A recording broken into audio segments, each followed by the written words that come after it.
Hey, welcome to the stream. Been a while, been a long time. Didn't see exactly how long, but it's been a very long time since we've done a painting tutorial on the channel. And with this last week's release, the M2 CS came out as a free car for everybody in iRacing, and I've driven it a little bit. I really like it. And I thought, hey, it's time to do a paint. Also, kind of time for me to update our team paint. So I'm going to start there. Let's start talking about inspiration. And then, like all my painting tutorials, I'm going to kind of talk through my process, my methodology. So if you're watching this later and you want to get to the painting, skip ahead a few minutes. I'll put a timestamp in there after I'm done. So let's talk about influence first. So I recently redid the Dirty Torque a couple seasons ago, earlier this year, I think. Did an update to the sort of team paint. I redesigned the logo and came up with this color scheme. Our colors have always been orange and blue, and I've introduced this gray that you can see here on the Merc. Eventually, there we go. And sometimes I do a black hood, or bonnet. Sometimes I don't. Whatever. Just sort of feel it out. But I've really liked that. Here it is on the Beamer. I think I did it on the Mustang. I like the Beamer. I thought looked really good. This is what we ended up running in the NERB 24. Was this BMW? Thought it looked pretty good. But this paint has proved itself to be pretty adaptable to various cars. I put it on the Mustang at some point. Sorry, I do a lot of flight simming too these days, and it's very scenic. Where's that Mustang picture?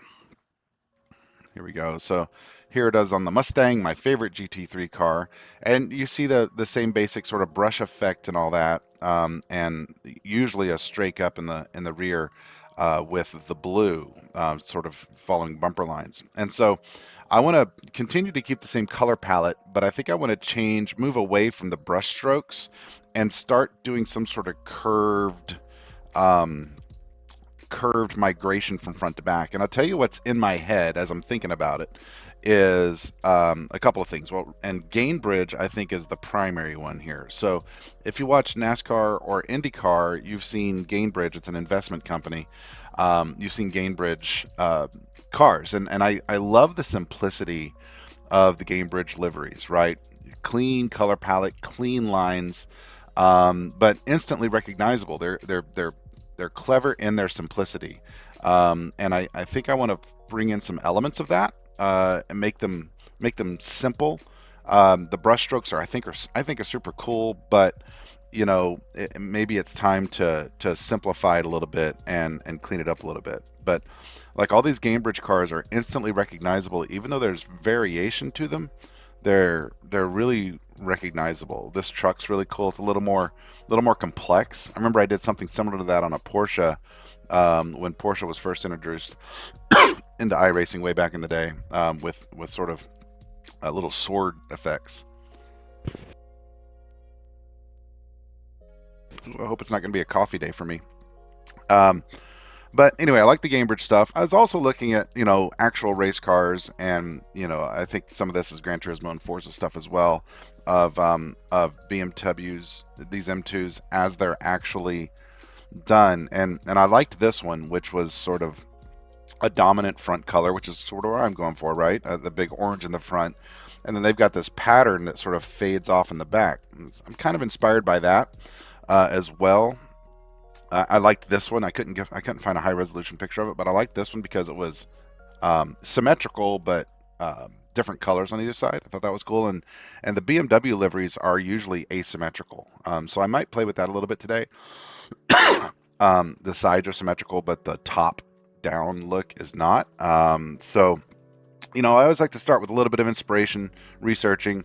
RFK, my favorite NASCAR team, they do a nice job with paint jobs, especially their Fastenal cars. I think those are super cool. Oh, look, an iRacing time Majeski, neat. But I think RFK does a nice job in NASCAR of good looking paints, and so yeah, so these are the sorts of things that are in my mind as I launch into this paint today, that I'm just going to keep these tabs open and be inspired by professionals who do a better job than this idiot amateur. Well, that's the wrong RFK.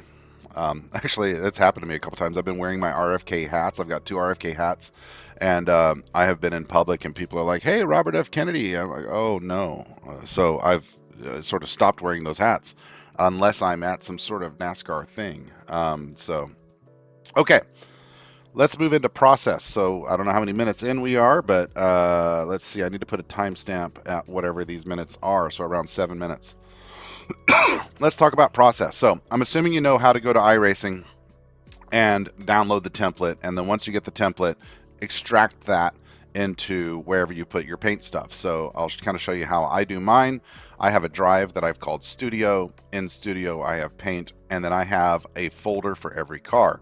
So simply extract it here, drag it into Gimp, and Gimp will ask you if you want to convert the PSD file, the Photoshop file, into a Gimp file, and you're going to say yes.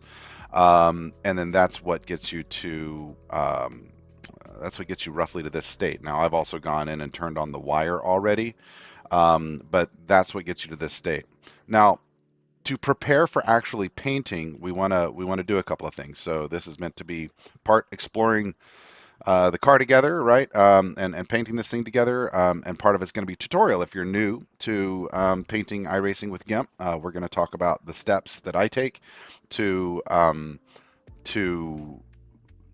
get it all in a place where I'm happy with it, right? And sort of prep everything. So, open the car and then go to the car model. Once you've got your stuff downloaded and stuff, go to the car model. That gives you the best full screen experience for being able to look around. Think in advance a little bit about your color palette and whether you want to change something about the number formatting and the wheels, right? Because you can only do that stuff in the actual painter, right? For the moment, I'm going to leave them black. I think that's just default black, and that's fine with me. Later on, I might go in and experiment and see what it looks like in brushed or chrome or whatever, depending on how the paint's coming out. I'll experiment with that stuff. Now, we want to sort of make the sim, that preview, we want to make sure that the preview is looking at our work in progress, right? So right now, before I start painting, what I want to do is make this look blue with a wireframe, right? I just want to get it to start looking. So the first thing I'm going to do is I'm going to save my file, right? So that as I'm going, I can just hit Control S from time to time, and not lose work if I have a computer lockup or some stupid crap like that happening. So I'm going to go save as, and I'm already in my Paint BMW M2 folder, and I want to save this as an XCF file because remember, all I have right now is the PSD file that I've converted but not yet saved. So I'm just going to save that in that file so that my work in progress, I can just hit Control S at any time, and it updates the file. The second thing I'm going to do is export it to my file. I'm sorry, to my iRacing file, so that the sim is looking at that file for paints. So what I'm going to do here is go to my documents folder, and yours is likely in the same place, but if you keep iRacing somewhere else on your computer, it's going to be in a bit of different place. But documents, paint, and I'm going to find the car, M2 CSR, and I'm going to rename this file to car underscore my number, and I'll show you how to get your number. .tga. It's called a Targa file. TGA is the extension, and I'm going to hit export. So let's go back over to iRacing. I'm going to show you two things. Number one, this should have updated.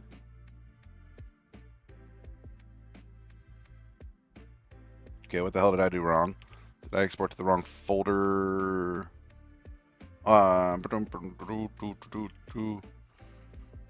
Let's do that again. File, export as. I must have like a duplicate folder. Ben, documents, iRacing paint. No, that's the right one. Oh, look, I typed my number wrong. Give me a sec here. Let's change that to 14. Yeah, I accidentally had another digit in there that messed it up. Be careful. And now let's go look. And there it is. Now, let me show you where I got my number real fast in case you're not aware. You've got your name in iRacing, but you've also got like an account number. So if you go look at your profile, let me remember where it's at. They've changed things around in here a bit. Oh gosh, where the heck is it now? They've moved it.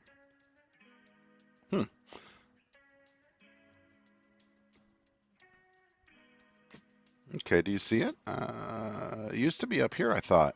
Um,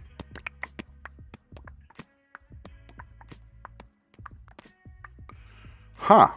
Okay. Then I'm going to table that for the moment and not tell you how to find your number and hope that you know what your number is. Because why don't I see it here is a great question that I don't presently know the answer to. Profile. It was right here. I swear it was right here. Account.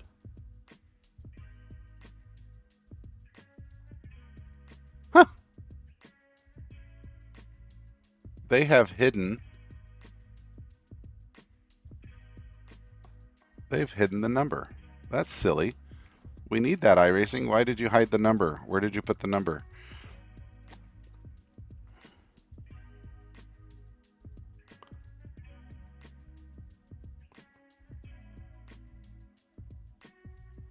Why did you hide the number? Okay. So top tip. Oh, there it is. Okay. So go to your full profile, look at the profile tab, and there's my number. So do that. Sorry that was such a roundabout thing. That used to be, I swear, part of the identity card when you go to your regular profile. So anyway, get your number, and once you've got it, then the file format is again car underscore, and then I'm going to delete the bad one here. 147818 in my case. Yours might be something different. It might be fewer digits, more digits, depending on when you joined iRacing.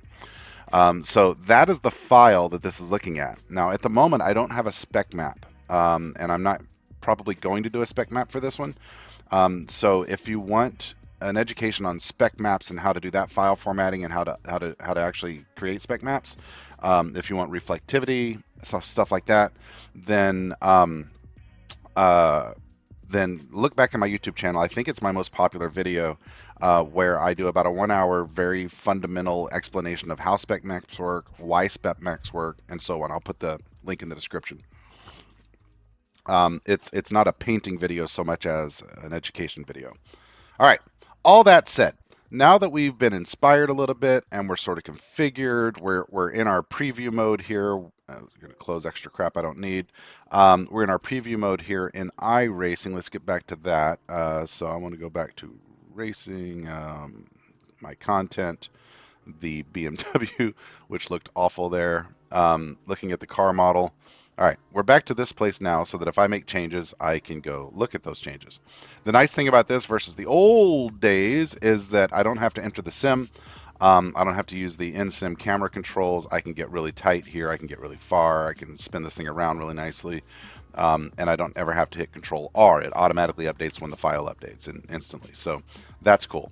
One more thing before you get started, make sure you do not have trading paints running, because if you have a different paint selected for this car in trading paints, you'll be competing with that every time you send an export, and then trading paints is trying to update and all that stuff, and so you end up with a conflict that you don't want. Now, let's prepare the file. The first thing I do is delete car patterns. All right, I want to be original. I'm not great at this. I am not an artist, but I want to be original. I want my paints to be my paints, and I don't want to start from someone else's baseline. I might be inspired by someone else's work, but I don't want to start with their shapes and their baseline. I want to create my own shapes, and that way I have the creative freedom to sort of create what I want to create. It's cooler that way. Now I'm going to create two folders within the paintable area here. I wonder, is my camera? Yeah, my camera is blocking this. Let's move that up there for now. So I'm going to create two folders in my paintable area that will contain the two major elements of the paint, right? So two new layer groups. The first one is going to be graphics, right? That's going to be the shapes on the car. So like if we were looking back at one of our examples, like in where's the Fastenal ones that I like? I guess it doesn't matter which one I'm looking at, but like this red, this blue, this shape, right? These are all the graphics, as opposed to the logos, which is going to be my second folder, which is going to sit on top of graphics. Logos, right? Now, I'm also going to say, okay, which side is facing me in the correct orientation at the moment? And you can see here it's the left side of the car. So I'm going to create a group within the graphics group called left that will then later, once I've done it, later be duplicated and flipped to create the right side from the left. That's how you get your symmetry nailed down. Let's uh, so let's start playing with shapes and colors and backgrounds and stuff.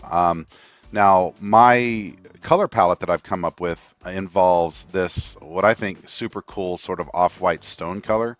Actually, let's make sure I'm getting the right color. I'm going to go in and grab the Mustang here.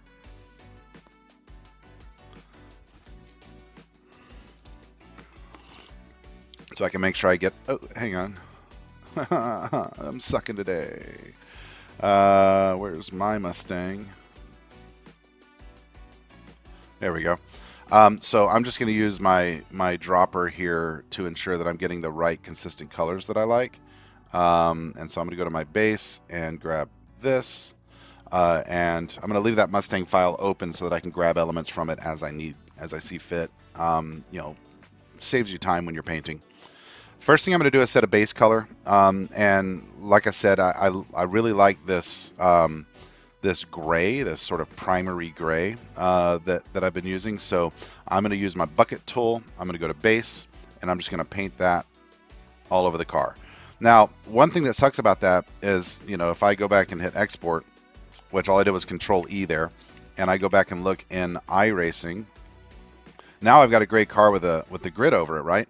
But because of my color being light and the grid lines being white, right? It's kind of hard for me to see those shapes and be inspired by them. So I am going to now change the color of the wire, all right, of the wireframe. So with your wireframe enabled, what you're going to want to do is zoom way in and then find your select by color tool, and it's this little sort of dot in a square with two dots below it, and I'm going to just select anywhere in there while the wireframe is the active layer, and then I'm going to pick some obnoxious color like I usually do like a lime green kind of thing that will stand out on any background.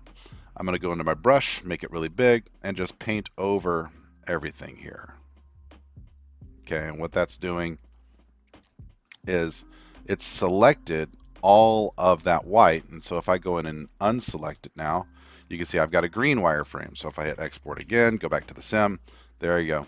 I've got a green wireframe now. So that's just a way of making it easier to view your wireframe and be able to, you know, work with it.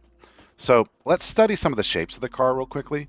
You know, we've got kind of like the Mercedes has, you've got this sort of almost Mustang-esque line happening here. You've also got this long, consistent hip line. I think the M2 is a beautiful car, by the way. This is right before BMW lost their minds.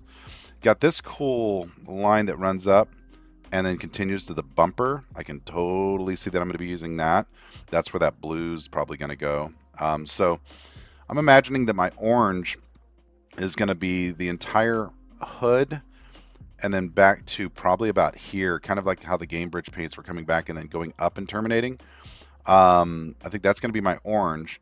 And then my blue is probably going to come down and then start taking advantage of this line, and I'll have a cavity of gray in the middle where other things are going to go, right? Logos. You know, you need to have negative space in your graphics to allow for logos. You know, so that is, I think, the general plan. And I always start with the side presented to me in the file, you know, that is oriented correctly as opposed to the one that is oriented upside down. It helps me segment things and sort of correctly orient stuff. Now, something else to pay attention to is where your number block is and whether you need to think around it at all. In some cars, it's a very large fixed space, especially in stock cars. In others, they're much smaller, like think about, or even not present, like think about V8 supercars. So, you know, think ahead a little bit about where your number placement is. With all that said, I think the only thing that I've fully made my mind up on so far is that I'm going to have this this side skirt and the line above that. I'm going to have all that stuff blue, using that blue. Why does my tablet keep turning off? There we go. So here we go. Nice. Um, all right, so I think that's the first thing I've decided to do. Now, to do that, my favorite tool in the world is the paths tool. I'm going to create a new path. I've learned some new stuff about paths relatively recently, and I've gotten better at using them as a result. So I'll show you those as required throughout the game here. Now, what I want to do is create one long line that follows this body line here all the way up to there, right, to where this exits the car. And so I'm going to go out and past it. Now I'm going to go ahead and draw down and over and up, but I'm not going to complete this yet until I've handled this curve, which is always a little bit tricky, but the good news is it doesn't have to be perfectly exact. One of the nice things about using a body line is like the car, its metal pieces fold in a little bit, right? There's a bit of a space from one to the other. But what Gimp allows me to do is once I've got that, I can just drag this until it's broadly, generally in the right shape. And then you've got these levers that get generated where you can move things in, out, and around, right? So I'm going to hit Control Z there, and then I'm going to do that again with more precision. So I'm just pulling that out until it's broadly where I want it to be. And then I'm going to grab this side and sort of do the same, and then massage it down in and out as needed to try to get this pretty well lined up with that green guide. I'm going to move this up just a tad, the exit point, and pull that over, pull this up. These levers are great for this. Let's push this down just a tad, push this up just a tad. It's starting to get pretty close.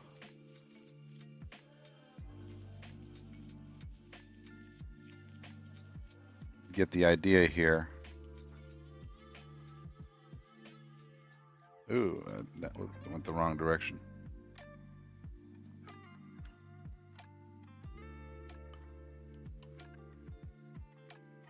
Get used to Control Z, kids. Like the thing about this stuff is that you can make a million mistakes, and have to fix them little bit by little bit as you're doing it. This is kind of a tough line to get. Almost.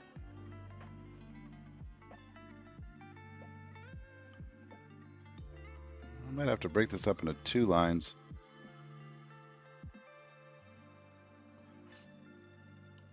All right, let's back up and try again. I think that my entry and exit points are off, and I'm going to move this in a little tighter, and I'm going to move this a little tighter, like so. Let's try it again. We'll start on this side. I want this to follow down to there. You know, if you want good results, you got to be patient with this sort of stuff, and then, you know, just keep making tweaks. Hey, I think we got, oh.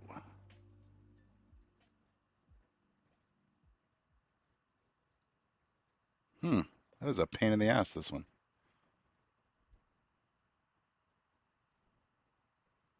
I might have to break this up into 2 lines. I'm not sure why I'm struggling with this so much. I hate to do 2 lines because it just inherently makes it rougher. Hey, hold on. There we go.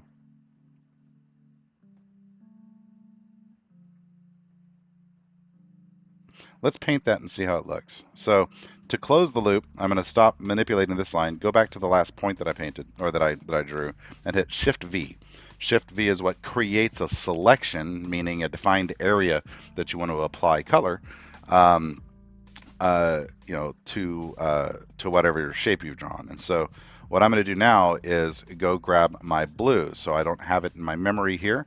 So I'm going to go back over to my Mustang and find my blue brushes, which you can see here down here on the left, how I've got all that combined into one layer. Go to my color dropper again, grab that blue. Now that's my active color. And then go back over to this car. And by the way, you can also hit the little arrow here and save it for the future. It'll automatically do that if it senses you're using a color a lot, but I like to just go ahead and force it in there. So now I'm going to grab my paintbrush and simply just paint there. Now you'll notice a mistake. Kind of made it on purpose. I'm still in my wire layer. That's not where I want to be. I'm trying to paint a graphic here. I don't want to paint over the wire because I might want to do something else there and need the wire over the graphic. So if you're not familiar with how layers work, right, they're stacked. Think about something sitting on your desk right now. Right, the desk is a lower layer than whatever's on top of it. Your monitor is on the desk, and so you can't see the desk where the monitor is at. You can't see the desk where the keyboard is at. Same idea here. I can't see something that is covered by something else. And so I'm going to go down to my left folder within graphics, which is under the wire, which means that if I put something like, you know, what's it called? Skirt. So I'm gonna have the skirt here, and I'm gonna paint that, and you'll notice how I can still see the wire even though I painted the skirt. That's because the wire is higher than, it's on top of the thing that I painted. So I can turn the wire on and off as required to sort of see how things look, which I'm going to do that real quickly here. And I'm going to hit Control E to export, and let's go look at our car. How's it coming? So still have a bit of a bump there that I don't like, and you can see that I still have missed this line a bit. And now I'm noticing this BMW Motorsports logo that's already there. That's probably pretty cool, but I'm going to want to bring that out. But you know, you can see that I've missed that line a bit. So I'm going to manipulate what I've already got in a couple of ways. The first thing I'm going to do is I'm going to change here to where on my move tool, I'm not going to move the imagery, right? This left one is I'm moving the layer, which is like, you know, this. Notice how the selection that I made stayed there. Control Z. What I want to do is move the layer because here it looks like I've missed it low a bit. And over here, like there's not a really clear line. So I'm going to see what happens if, well, let's try a couple of things actually. I'm going to see what happens if I just move the layer up. Also notice how the door creates a break there, that everything to the left of the door seam is slightly lower than everything to the right of it. So let's do this. Let's turn our wire back on, and I'm going to go up, up, up. I'm going to go up only 2. And I'm going to have another layer here that I can play with independently of the right side, since now I know it's sort of 2 things. Skirt, front. And just, you know, try to be somewhat descriptive without being too crazy on your folder naming or layer naming. You don't have to be nuts about it, but just be descriptive enough to where if you need to make an adjustment later, you can. So what I've done there is I'll move the wire here. I've just painted back to the door seam. So if I turn things on and off, see how that section is appearing, and now I can move it independently. So I'm going to hit Control E again. Let's see how she looks. Improved already. I still have this weird bump over here I've got to smooth out, but let's see, did I go up it was too many clicks. It might be. I'm going to go back down 1, but the nice thing about having separated that now is I can go back to moving the layer and then move this down 1, Control E again, and boom. Now look at that nice transition from right to left. Now let's see if we can figure out this bump. Why is that bumping up a little bit? Yeah, I did bump it up a little bit, didn't I? So what I'm going to do is now remove this selection. I'm going to show you how you can get that selection back later if you want, but I'm going to remove that selection. I'm going to turn my wire back on, and yeah, you can see how I've gone up and down there accidentally. So the best way probably to solve that, we might try this with a very elongated circle tool and make that sort of follow the line. No, that's worse. Let's do it this way. It's a relatively straight line now, isn't it? So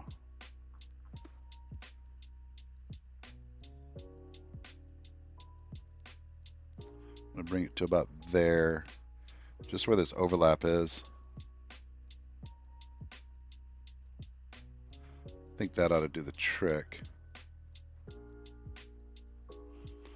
So just like we did earlier, I'm going to draw a box, hit Control V, and now I've got a whole new selection. Now, what I want to do is I want to remove the stuff outside of the selection. So remember, I've got 2 different layers here that are happening that I can move independently.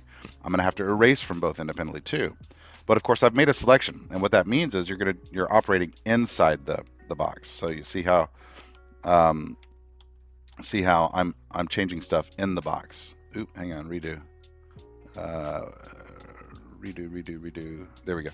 Um, but I want to operate outside. So with your select menu, you can now invert to where instead of operating inside the box, I want to operate outside the box. So I've gone invert, I've gotten my erase tool out, and now it's going to erase anything outside of the box, right? That I hover over with my eraser. So I'm going to do that and hit Control E and go look and see how that feels. Still a little bit of a bump. Did it export? Still a little bit of a bump. So what I'm going to do is go back to moving my selection, bring it down another notch, and then I'm going to erase a little bit further forward. I'm going to erase a little bit further forward. Skirt, skirt, skirt. Remember, you got to work with both. See, that just created a problem, but I think I can fix that by going back, select, invert again. So now I'm going to be painting in the box, and I'm going to move my layer selection back up one and go back to my paintbrush and just barely throw a line back in there, and we're going to get close. Okay, I think that's close enough for now. I might need to revisit this a little bit later, depending on how things come out, because I'm still not super happy with it. But now it's time to start thinking about how the orange comes into the car.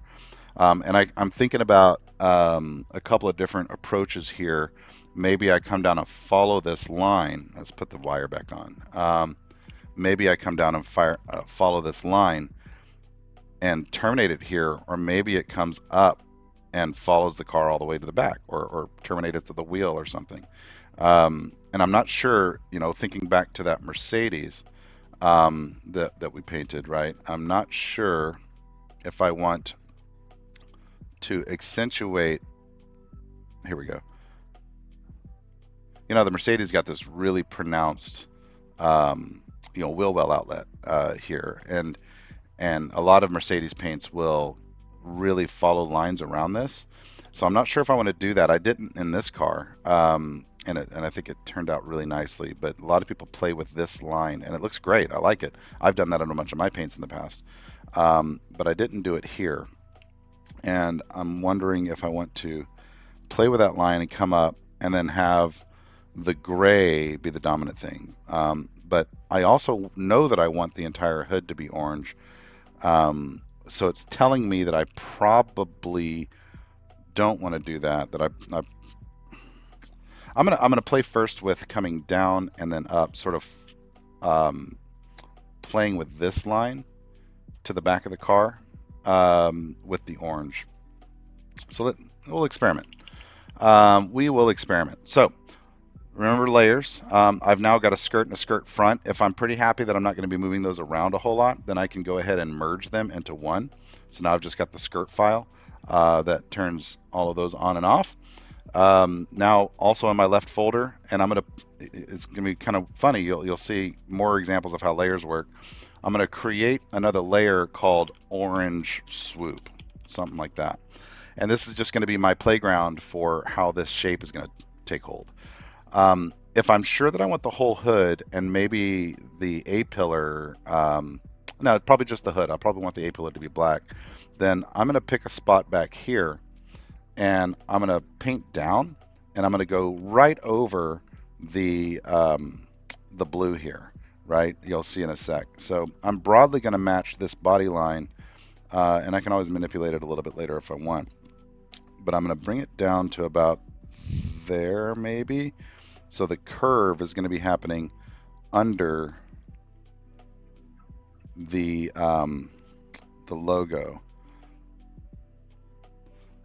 And let's put that back to there. That might be a little too eccentric, but let's play with it and see what it looks like. That's so much of this, right? And I guess it's probably the same with any creative exercise. It's a little bit of throw the paint on there and see what it looks like, and see if you hate it or love it. So go back to my colors. I don't have my favorite orange saved there. So again, back to the Mustang file, teardropper and fender. So boom, now I've got my orange. I'm going to go back over here, and I want to go ahead and save that because I'm going to be using that a bunch. Go into my paintbrush. It's already a pretty big size. Remember, you've got your size tool here. So when you're doing broad strokes like this, you just do that. Now you notice the mistake though, right? Another mistake on purpose. I have painted over instead of under the blue. I didn't want to lose that body line that I just painted, that I accentuated. I didn't want to lose that. So the way I fix that is, again, think of this stuff on your desk. If I don't want to see my keyboard, I can lay a newspaper on top of it. Well, I don't want to see this part of the orange. I want to see the blue. I want the blue to be the newspaper. So I'm going to drag the layer under the skirt, and booyah, there it is. Now you'll notice another problem. My sort of iRacing provided number block here that I want to retain. I like it. I want to retain it. I want it to show. But we also just learned that you can overwrite it. Some cars, they're like hard built into the livery, and you can't really change it. So what I want to do is find the car decal layer, which you notice is below my graphics layer. I'm going to move that up over my logos folder. So that way, as I'm adding logos, if something is competing for space, the thing that wins is the iRacing default stuff. And that's going to make it better. Same thing with the roof, right? I'm probably going to do a black roof on this car. So why not go ahead and move the carbon up so that the carbon fiber stays there? But now I know, because it's selectable and movable and all that, now I know that I can turn these things on and off and paint over them, replace them, whatever I want to do. So let's turn off the wire and hit export again and see how we're looking with the general feel of how these shapes are starting to come together. Am I happy with them? And no, I'm not yet. I'm thinking I might use this body line here, and instead of doing the whole fender, I might have the orange come down, be more prominent, and terminate at the headlight. So let's mess with that. I'm just going to delete that whole orange swoop layer, and I'm going to do another one. Call it orange swoop. Let's turn our wire back on, and we're going to do sort of a similar version of what we did for this bottom part. So hopefully it's not quite as finicky as the bottom one was. We go there, and then following that body line to there. That should be where the headlight is. So let's see. It's relatively straight. Let's pull it up and forward a little bit.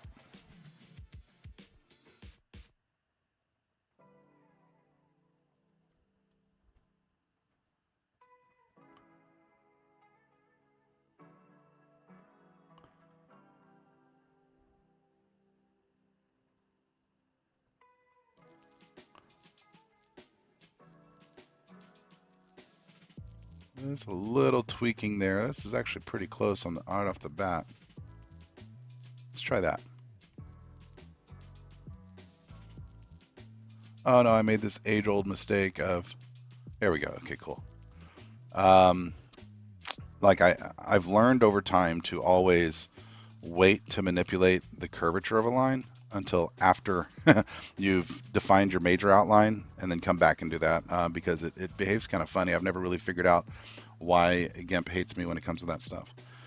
So I'm moving my orange swoop back under the blue layer, and I'm going to paint, and you'll now notice that it automatically applied the paint under. Now that paint is still there. If I hide the skirt, you can see how that whole selected area has paint. I've just covered it up. It's layered. Control E, let's see how that looks. Let's take off the wire. Let's see how that looks. It's kind of interesting. I'm going to roll with it for now.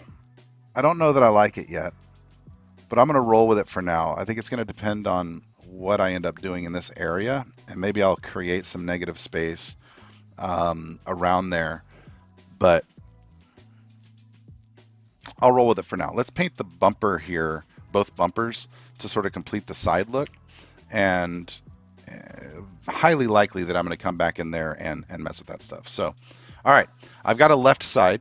I'm going to go back to my graphics parent folder, and I'm going to create a new layer group called front.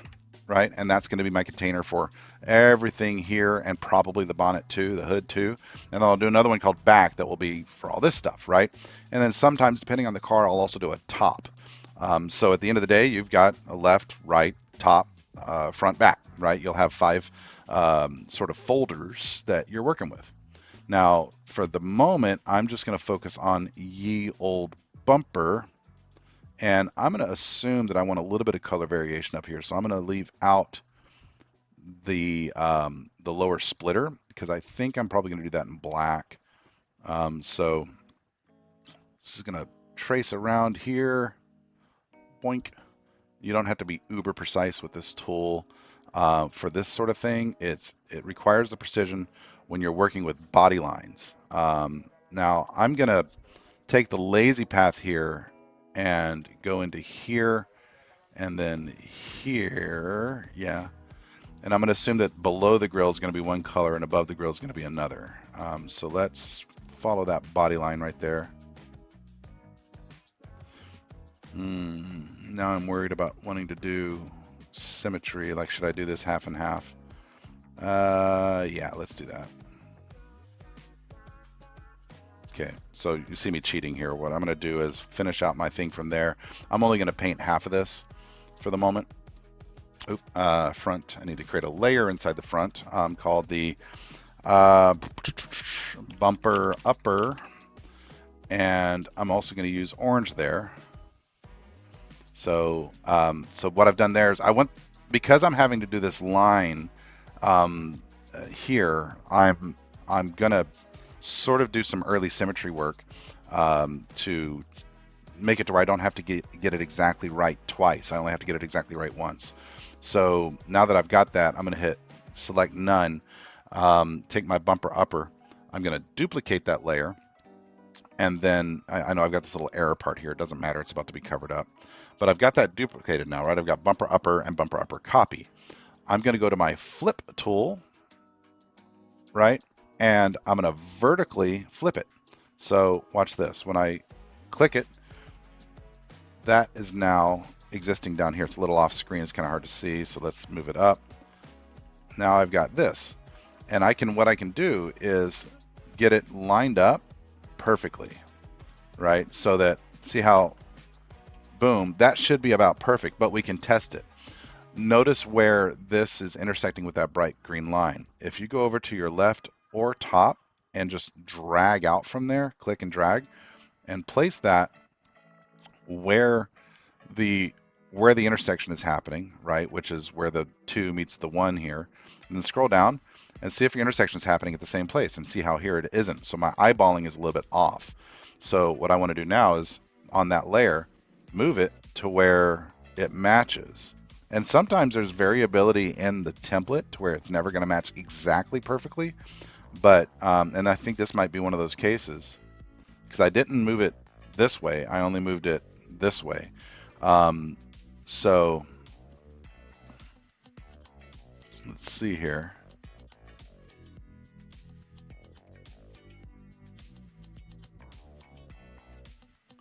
It's close enough. I think that's about right. So now I'm going to go back into paint mode and just sort of plug the gap right there. So this is where the grill is, obviously, right? So it's just negative space. Doesn't matter if that's accurate or not, because nothing's going to live there. Let's hit export and see how we look. Kind of cool. I actually kind of like that. I think the way that came off the headlight and came down is neat. I got to decide what I want to do with the front here. I think black is probably going to come into play. And also what I want to do down here. Again, I'm going to play with black as my default assumption, but that might be blue down there. I don't know yet. Probably should be blue down there, actually. Maybe I should carry this line forward and intersect there and come up with the blue. Let's start with that. Let's play with blue down here. And oh, what I don't like is the way this orange has come down there below the sort of lip line of the car. So let's look at where that's at. Where the heck is that?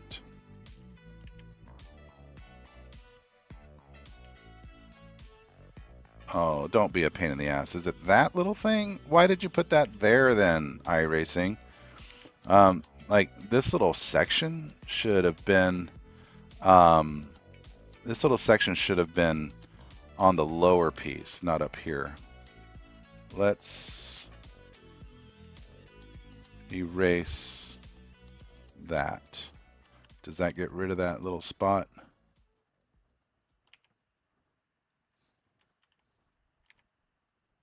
Not quite. Let's do it again, a little bit more. Go to this next line. Notice how I'm using the circle to sort of follow the curvature of a line. Just exaggerate the size of your circle. It saves you time doing, tight selections. That's pretty good. And now we can patch back in the stuff that we removed. And again, we don't have to be hyper accurate with this, right? This part we can be a little bit sloppy. So let's paint back in here and here and here. I think that ought to do the trick and clean that up. Nope. Still need to come down. What did I miss there? Right there, I guess. It's a tricky little spot in the car. A lot of intersections. Hating it. I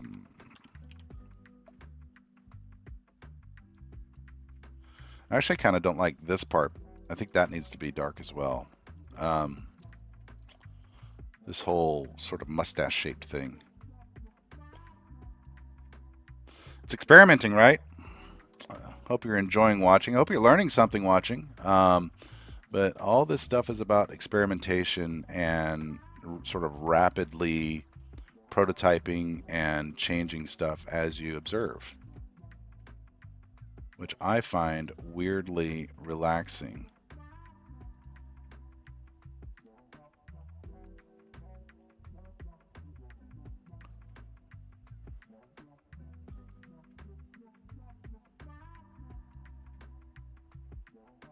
So what I'm doing here is just trying to get a nice straight line that I can then pull down using the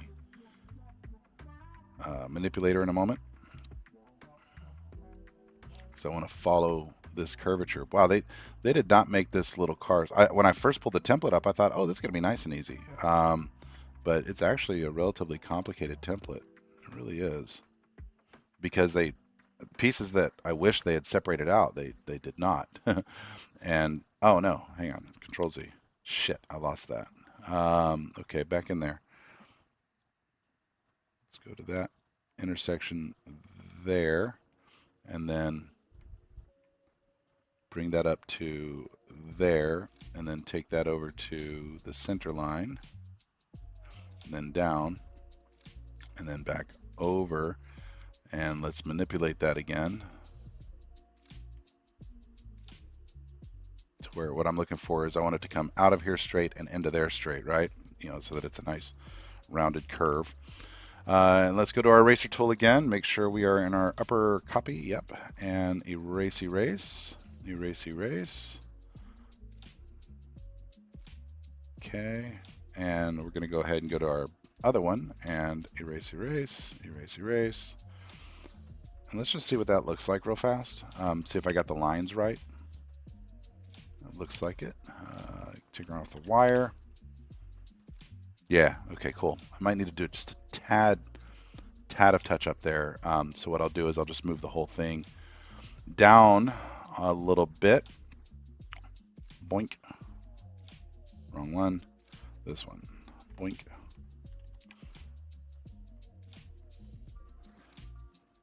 Yeah, I'm happy with that. Okay, so let's get rid of the other side, and then we'll sort of do a reverse operation of what we did a minute ago. I'm going to take this side and duplicate it over. So first thing, let's just clean this up so it's a little prettier to look at. Select none and eraser tool. We'll go a little bit bigger here, and like so. Export, make sure I didn't mess anything up. Yeah, that looks good. Actually, it doesn't look good. Let's draw a box.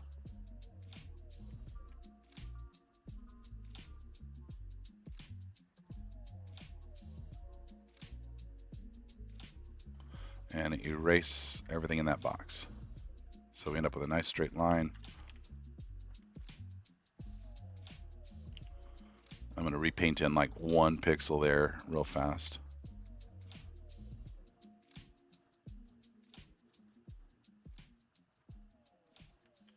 Oh, wrong button. Export.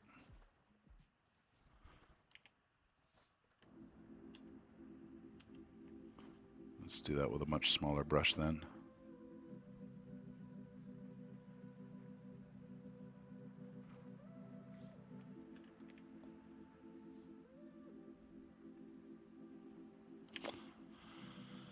Oh, tedious. This template is requiring a lot more precision than I thought it was going to when I got into it.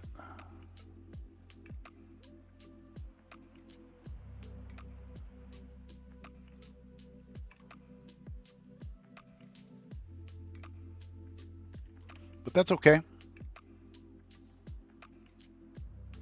Relaxation enhanced.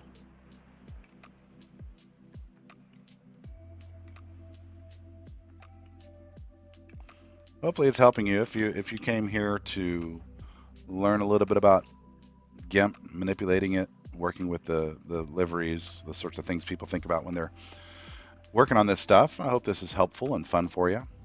I think this is giving me the opportunity to do that asymmetric stuff that I was talking about on the hood. I don't know what I'm going to do yet, but I think this is going to give me the opportunity to do that. Maybe use these hood lines to do something crazy up there.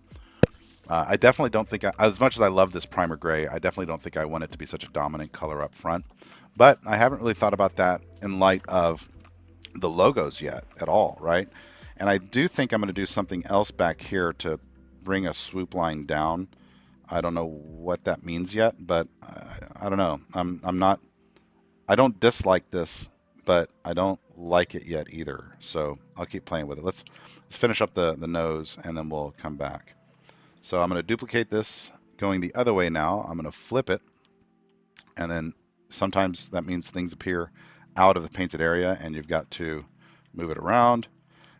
So let's turn our wire back on. Let's see where stuff intersects. And get it to line up.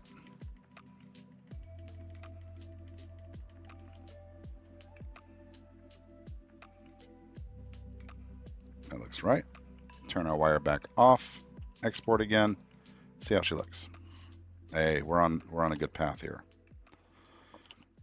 All right, that bottom section.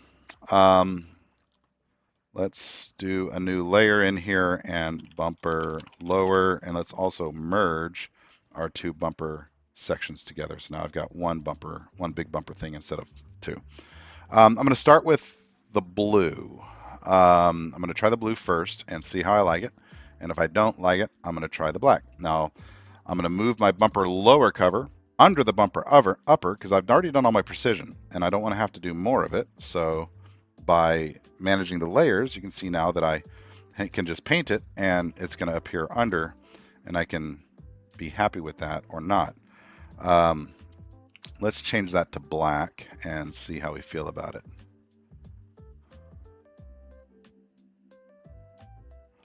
Easy enough to go back and forth. I think that's going to depend on whether there's blue up top or not. I'm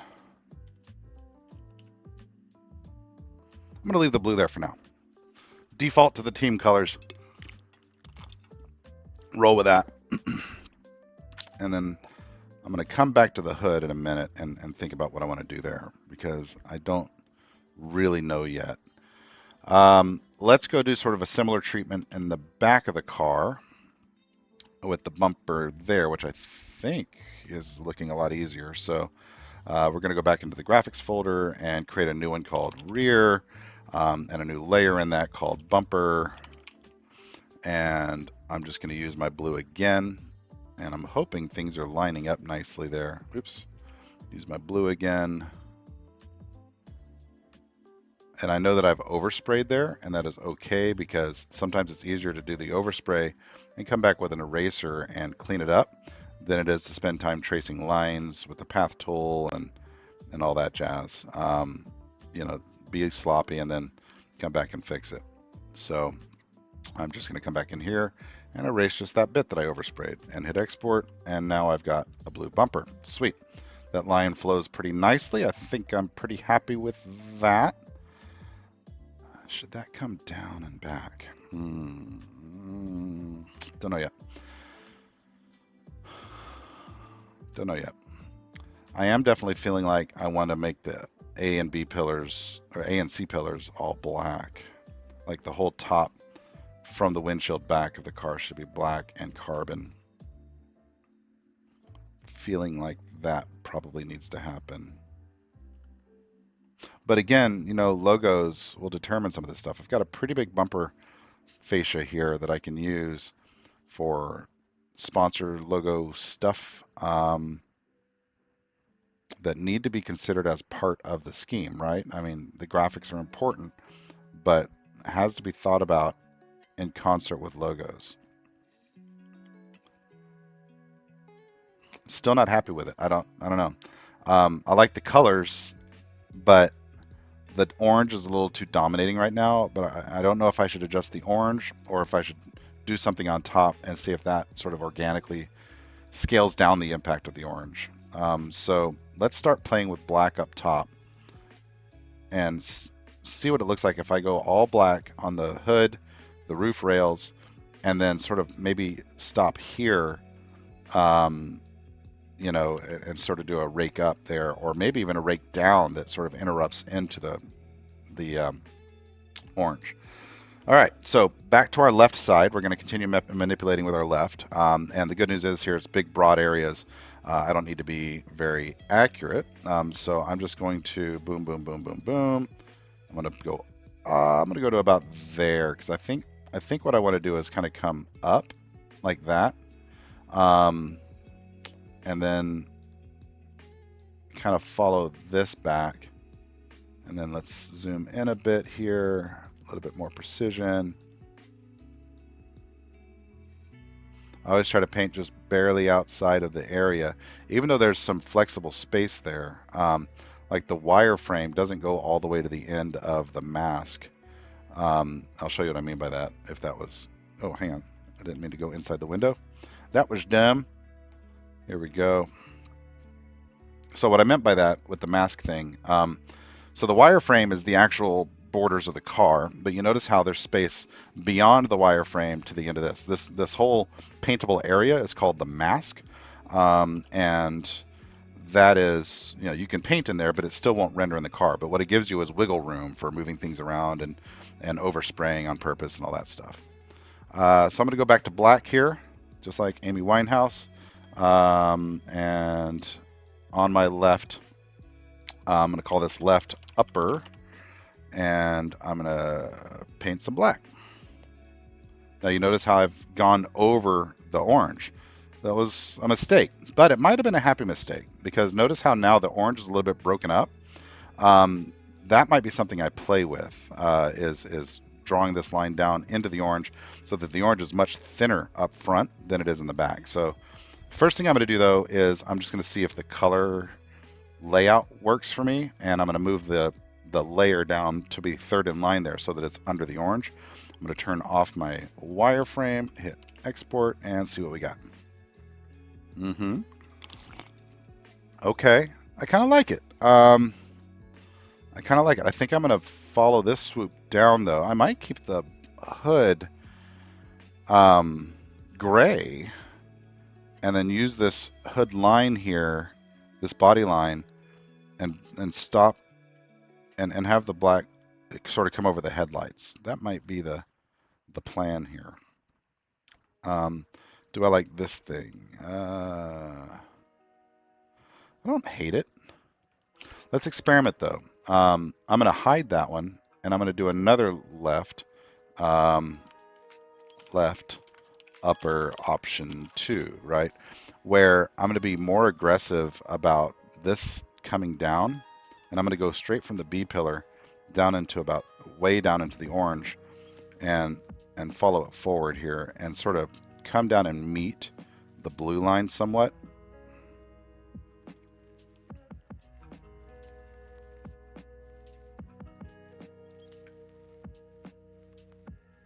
So it's sort of just follow that same line around here.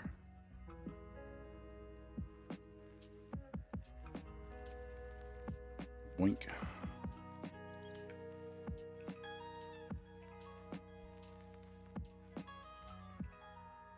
All right. Let's see what this looks like. But this time I'm going to put it over the orange.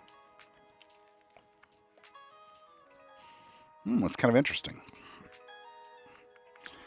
Give me a second. I'll be right back.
All right, I'm back.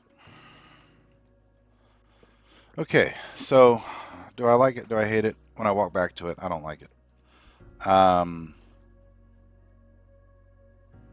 What don't I like about it? Do I not like the black, or do I not like the orange? I think I don't like the orange. Do I like that the black is a hard angle as opposed to a curved angle? Because I've got that curve going on down there, and then this harsh angle going on up there.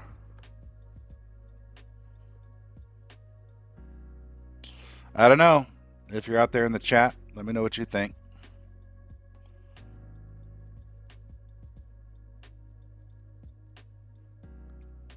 Maybe the orange needs to come down to allow for more gray. What happens if I move forward this whole situation? And I know that's going to mess things up pretty bad, but that's okay.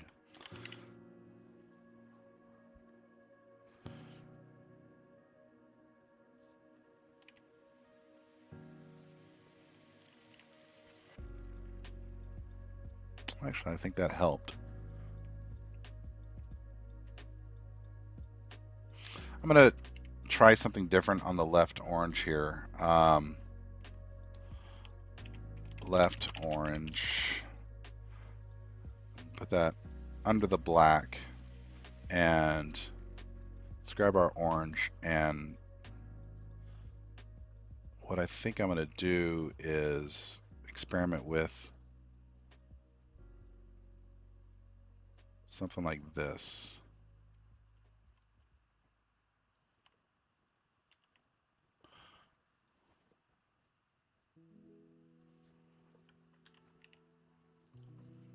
Hey, kind of feeling that.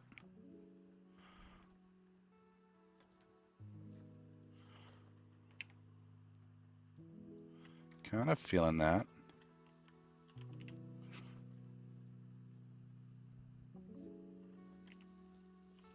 Here for the big moves, I'm doing shift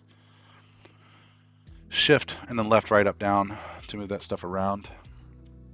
Let's paint the door handle orange. There she is. Door handles are usually one of the easiest things to spot, and I'm going to put this just as a layer in the graphics area. Oops, I meant to call that door handles. Sometimes I'll have a broad layer that is, you know, things that are symmetrical on both sides of the car. That if I want to change all of them in one shot, I can. Let's remove the selection. Cache. Now I have orange door handles. Yep. Hey, I kind of like that. Do I like that they're different rakes, different angles? Yeah, I think I'm okay with it. So the logo will have room, and I've been using my Task Connect logo, which is a sort of passive experiment right now in my business life, but it's a cool logo that I designed. Let's change the angle of this.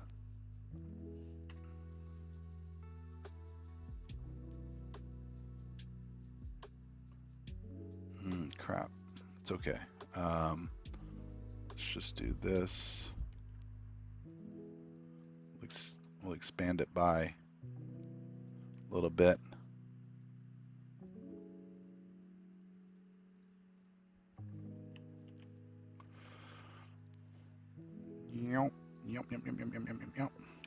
Export again. I do believe we are on to something. Still not happy with the way the transition's happening back here, but again, the logo might make a big difference there, depending on what logos I use and whether I do any kind of bordering there. I guess the big question is, I've now got this space here that feels kind of empty. Should I do another black swoop there? Should I put something here to fill that in, and then this is going to be logo space, Dirty Torque logo here. All right, at this point, I'm going to start experimenting with logos because I think I'm going to need another graphic there, but let's start putting the logos in. First off, where the heck is that BMW logo coming from? The one that's sort of embossed down there. Car decals, turn it off, export, still there. Roof carbon, pit box colors, turn it off, export, still there.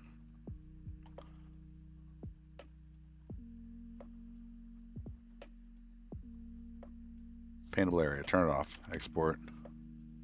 It's still there. It's not even part of the paintable area. Well, but there's no MIP file, right? If I go look in my documents, iRacing, paint, BMW M2, here's that mistaken one that I created earlier. We'll clean that up. There's no MIP file. It's not a spec map. So where the heck is that coming from?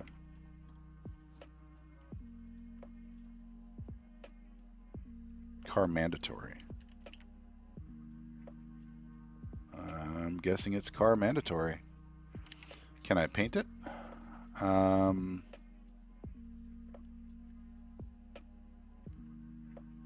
It's so weird that it isn't even shown in the file anywhere. How is something rendering if it's not even in the file? I understand that maybe I can't override it, like some sort of licensing deal says I can't override it, but why can't I even see it? Because I want to bring it out. Like I want to use it more than it's being used right now. Because if I cover it, like I'm tempted to put other logos down here in this skirt to accentuate that line. But if I do so, then it's competing with whatever that BMW Motorsports thing is doing. If I remove the blue, does that show up darker? Or is it just whatever color skirt? See, it's not showing there at all. Yeah, it's just like, it's a spec map. It's effectively a spec map layer that is somehow included in the car without a MIP file. That's weird. But okay, I guess there's nothing I can do about it. I guess I could go right over it, try to right size another logo and try to make it match perfectly, but it's weird because there's another one up here, right there. I don't know what it is. I guess it's another BMW racing like logo thing. Okay, um, enough farting around with that. I think I have a happy accident here where this is coming in like that. And I think I might want to do experiment with that.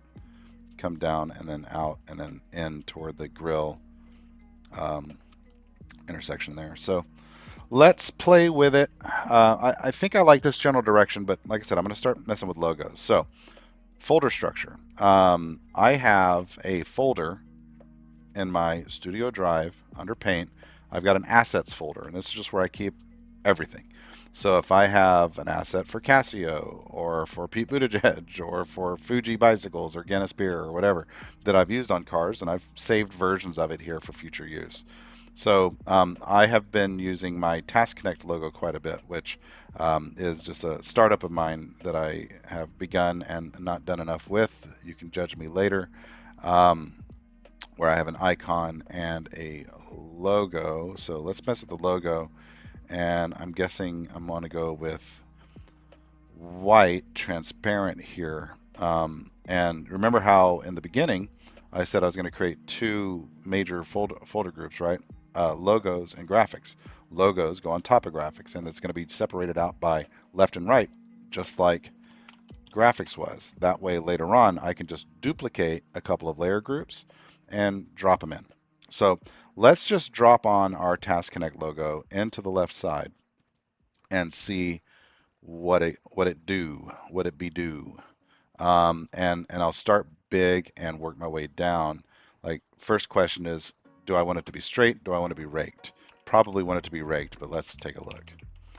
Absolutely. And notice how sort of that's flat, but it looks like it's leaning down a little bit. It's just because I'm not working with the curves of the car. So first thing I'm going to do before I start sizing is get it to generally align with the curvature, with the body lines of the car. So that ought to be pretty close. And I'm just looking at this line here and the top of the K and the top of the T. How are they doing? How'd they do?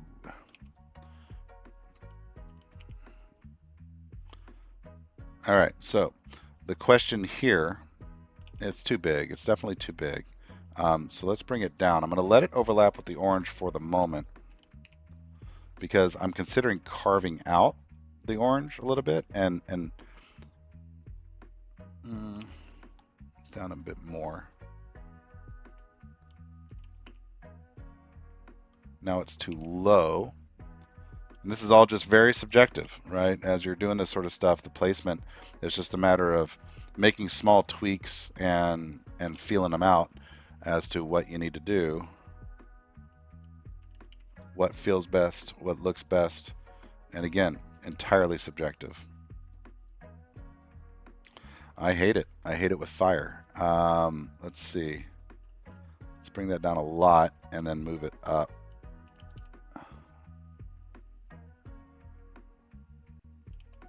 Let's put it up over the body line. Better. Better. It doesn't feel out of place now.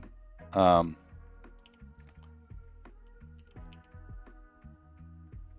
yeah, definitely better. Still not totally happy with this use of space. And I'm wondering if a black line coming off of this behind the orange but above the blue is going to remedy that. Let's play with that just real fast. Back in our graphics folder, back in our left folder, I'm going to put here a black QP, right, which means quarter panel, of course. And let's grab our black, okay, and let's just draw this. Just rough and see what we see.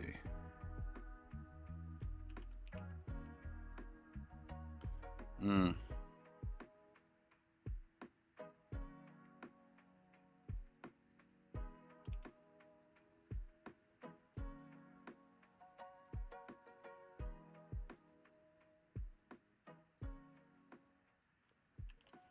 Sometimes I'll work on a car for like 2 hours, 3 hours, and then completely give up on the paint scheme because I hate it. This is starting to have that feel. I'm excited to get a paint scheme for this car though, because I do like it. I think it's a beautiful car.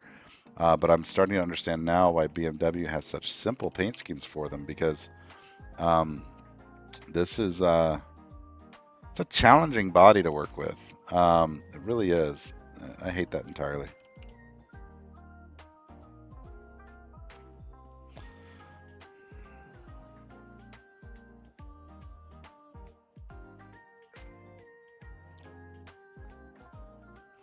All right, is the problem here that the blue is this swoopy shape, but everything else is this kind of aggressive shape? Um, is that my silver bullet to fix this thing? Because right now, Daddy no likey. Blue lower, I'm going to call it that, and we're going to just draw a straight ass line from here to here, about there. Blue lower. Oops. Wrong color.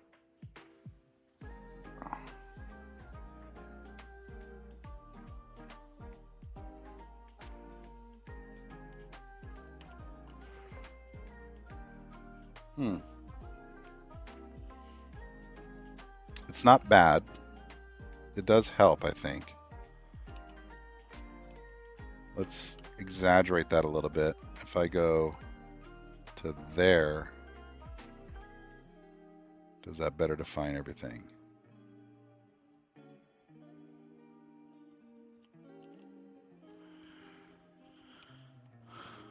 Does that better define everything?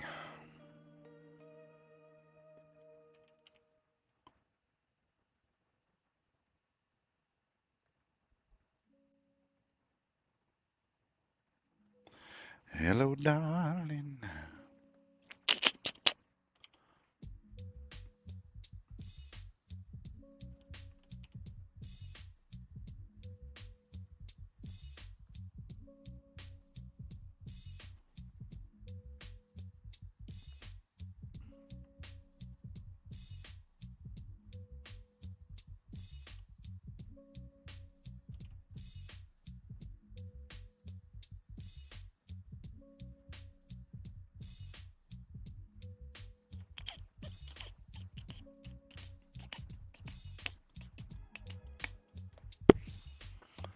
I don't have Sim Magic logos yet, do I? I've been bit by bit by bit upgrading my rig as of late, and have found that Sim Magic is agreeing with me quite a lot. I just got a set of pedals.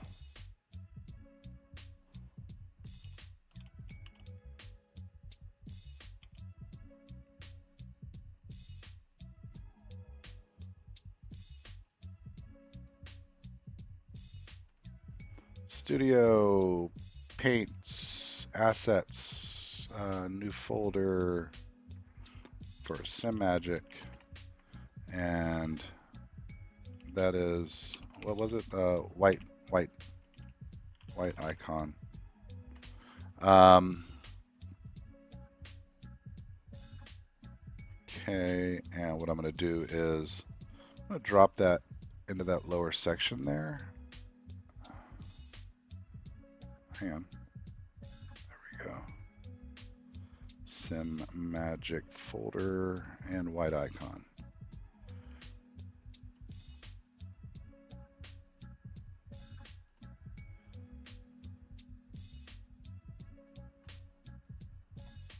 So of course that needs to go up into my logos folder. You saw how it was partially concealed there by one of the blue layers. There we go. Yeah, that's kind of cool. I am still very much not in love with this paint job at all, but sometimes adding logos helps define areas. If you're struggling with graphics, sometimes the logos uh, start to bring it together, and that might be what's happening here a little bit. Noticing I need to fix that line problem there, but it's not that big a deal. I'll fix it in a minute.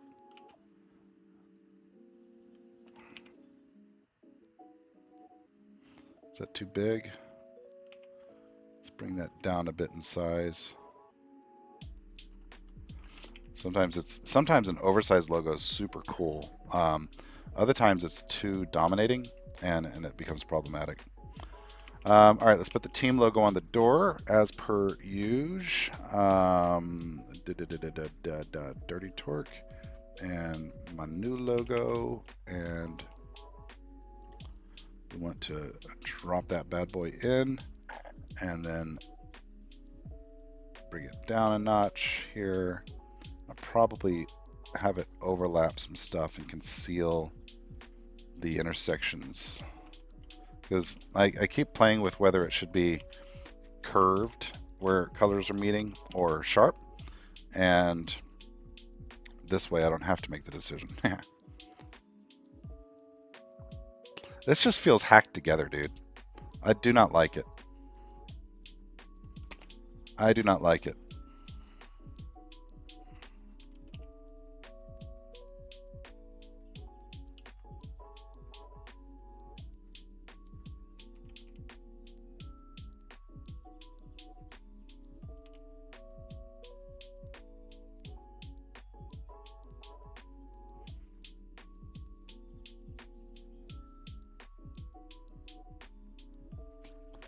I do not like it. I think this is going to be one of those that I probably spend some time on and then completely abandon and come back to at some later time.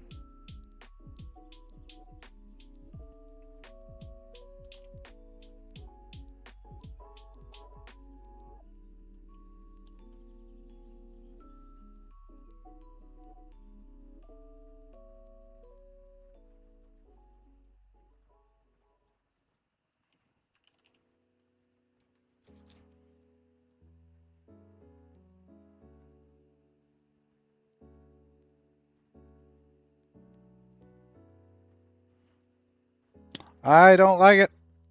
What do you think out there?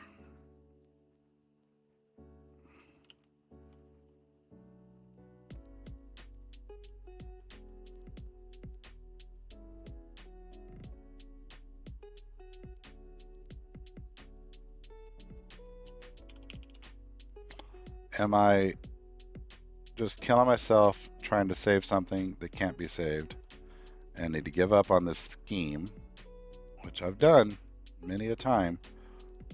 Or should I keep soldiering ahead and try to figure out what's wrong with it?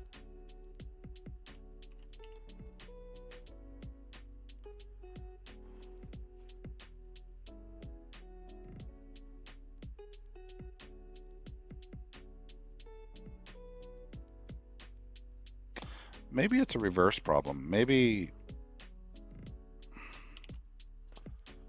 it needs the shot of black instead of, it was dominant black up here with a shot of orange. Maybe that's the mistake, and it needs to be dominant orange with a shot of black. So let's clean up that line. Oops. For the orange. And then let's select, invert, erase, kill that.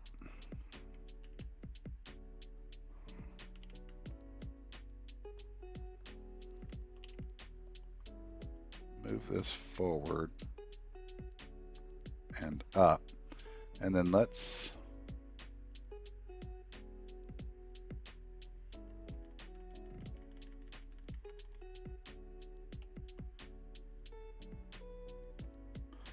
put, oops, change the inversion back again. Select none. Oh shit. Too many mistakes, Ben. Black door.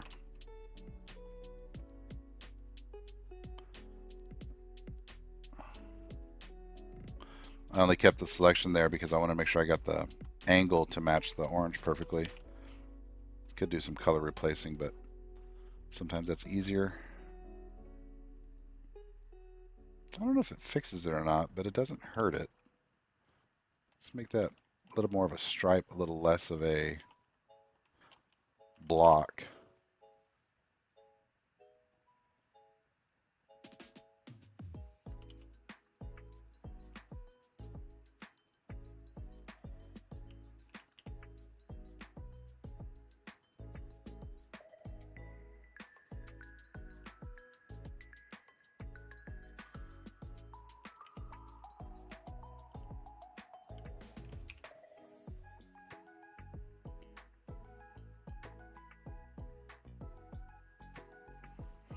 Mm, I'm still very unhappy with it.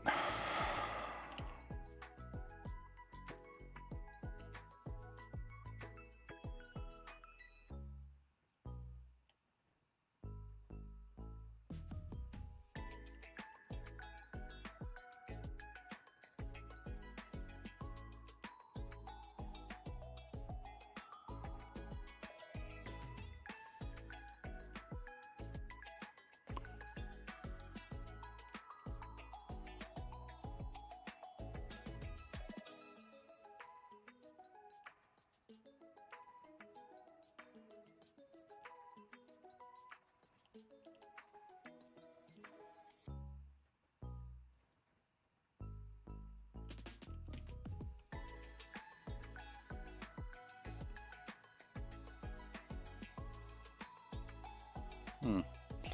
I have a semi idea here, but I don't think it's going to work. Um, I know, how nihilistic of me.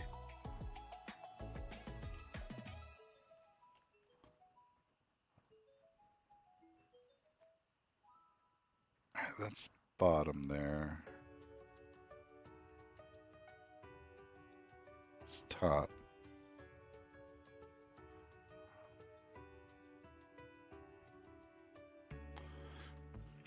If I merge those, I now have one long stripe, right? Okay, that overlaps both colors. Actually, it underlaps the orange while overlapping the blue. What happens if this becomes black?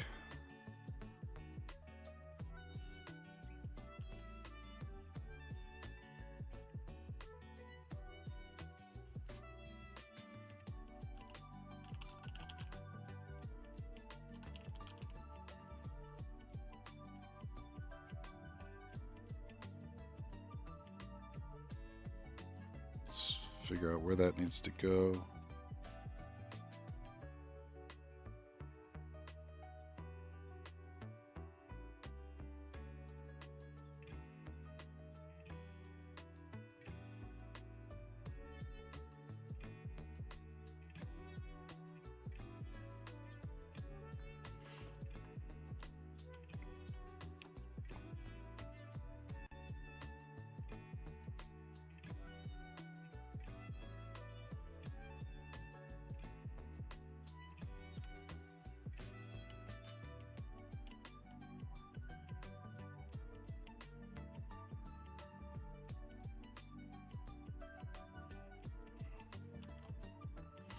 Still not happy with it at all. I am floundering over here trying to paint this car.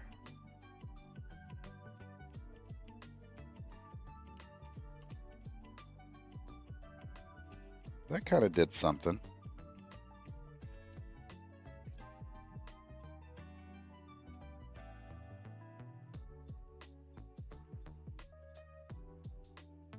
That kind of did something.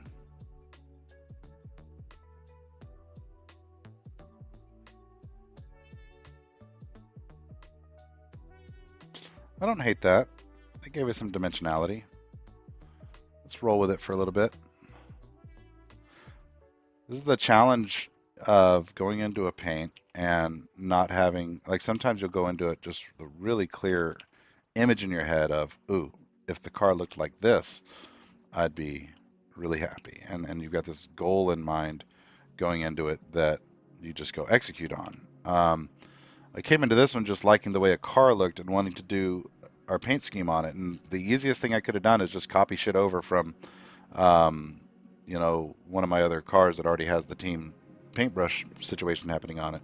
Um, but I wanted to try to modernize it, and again, sort of inspired by those Gamebridge paints, do something like them.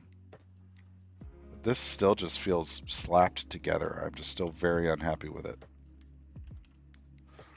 And I'm not sure what exactly about it is bothering me.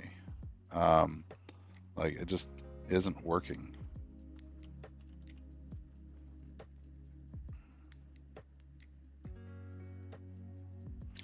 What if I do an exaggerated Task Connect logo? Or some other logo? What if it isn't a Task Connect car?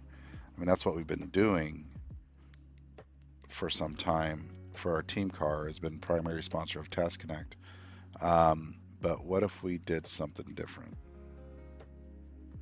Let's do an exaggerated logo real fast here and just see how it looks.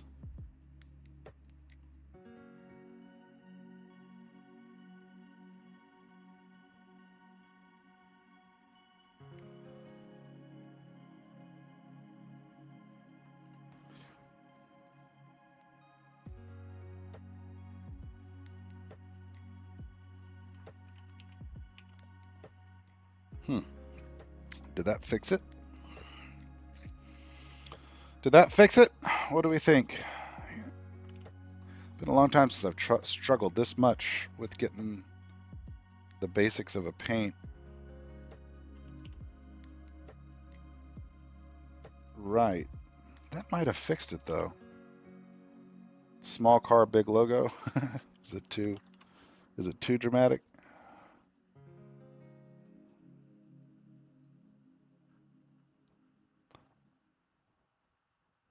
Is this disagreement between this black and this black on the logo, is it too much?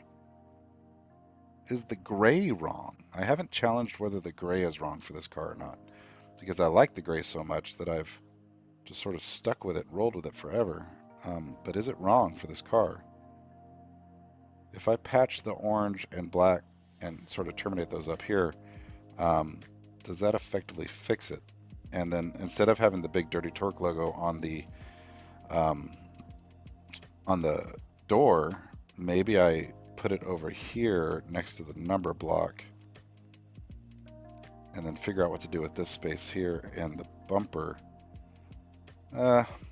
Maybe I'm getting close. I don't know. I still don't love this. Like, I hate it when I'm deep into a paint, an hour into making a paint, and I like haven't figured it out.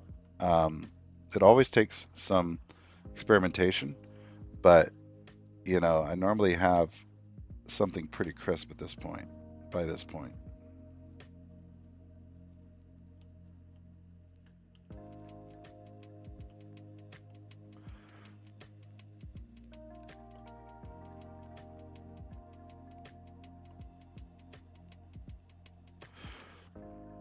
Orange, give me some orange. Oops, I said orange.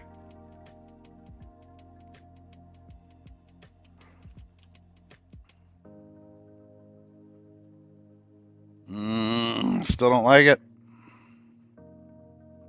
And I'm starting to blame the Task Connect logo. Okay, let's say we're not being sponsored by Task Connect. What do I have here that I think might look good? Bilstein and BMW go together for years and years. I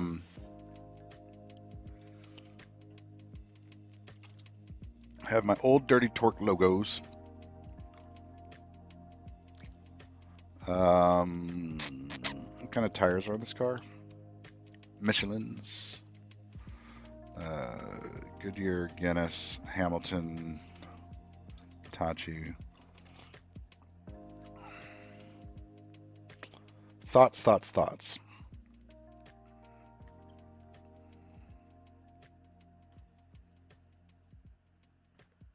Anyone out there want to recommend a logo that would look good on this?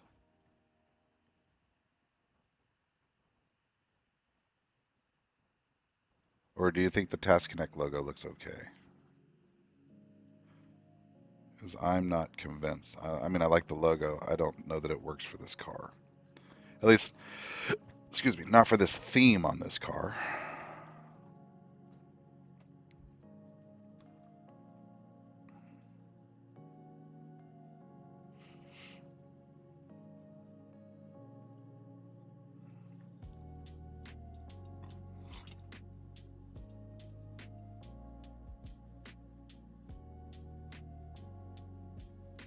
I don't know. Sort of stuck.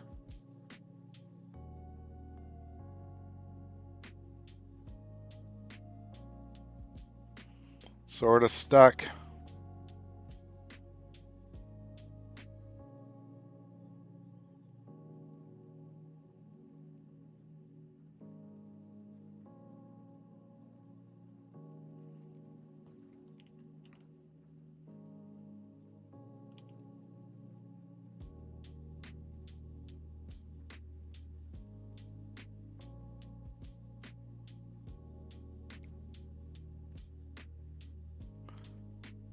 about to commit a serious crime.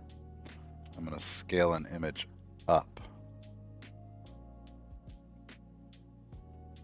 which unless it's a vector, you should basically never do.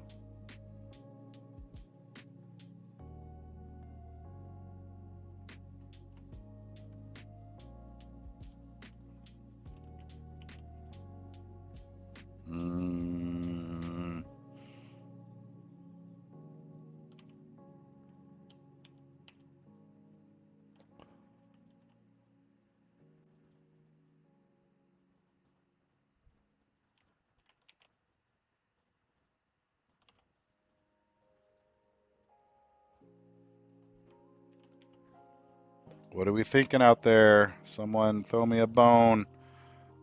Tell me what to do. I need a designer to tell me, Ben, you've got potential here. Or Ben, throw it in the trash can. It's not good. If this were a movie about someone designing something, they would have just thrown it away by now and stormed out of the room and beat up a squirrel. I don't know why they beat up a squirrel. That was a weird thing to say. But, you know, sometimes you just got to beat up a squirrel. Erase that.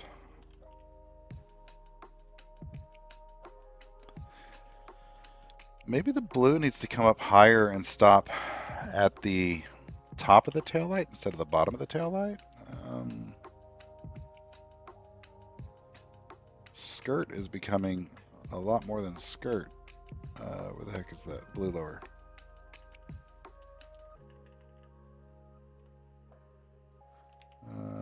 It would be...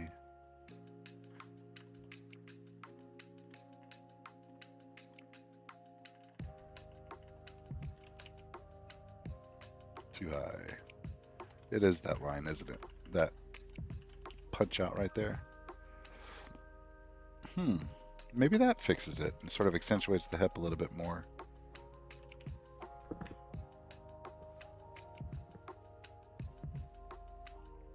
Interesting. Interesting. Doesn't mean I love it yet, but it means I didn't hate it. Let's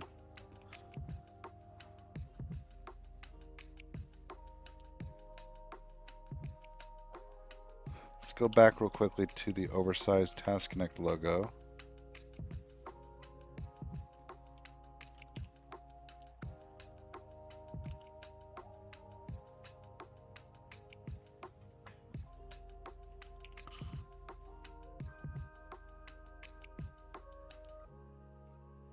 It's going to cause me problems with the door handle, which are always difficult to work with, but I guess all it needs is a stripe going through it. Oops.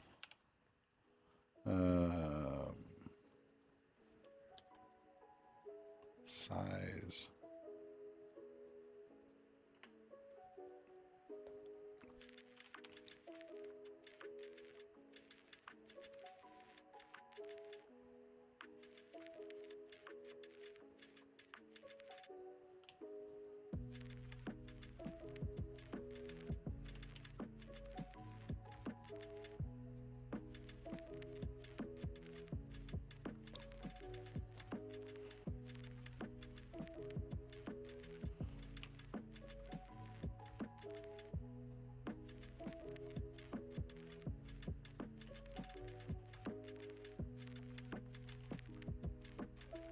Struggling.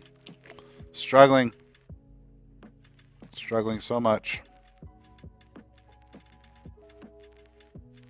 Still just don't like what's going on with this door area. I wonder if I plug it with like a little shape there.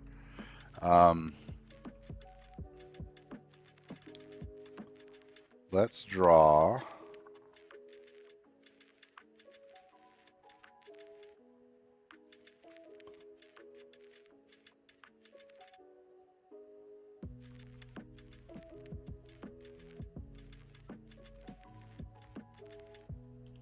Something like this. That's just sort of out here, and maybe it's blue.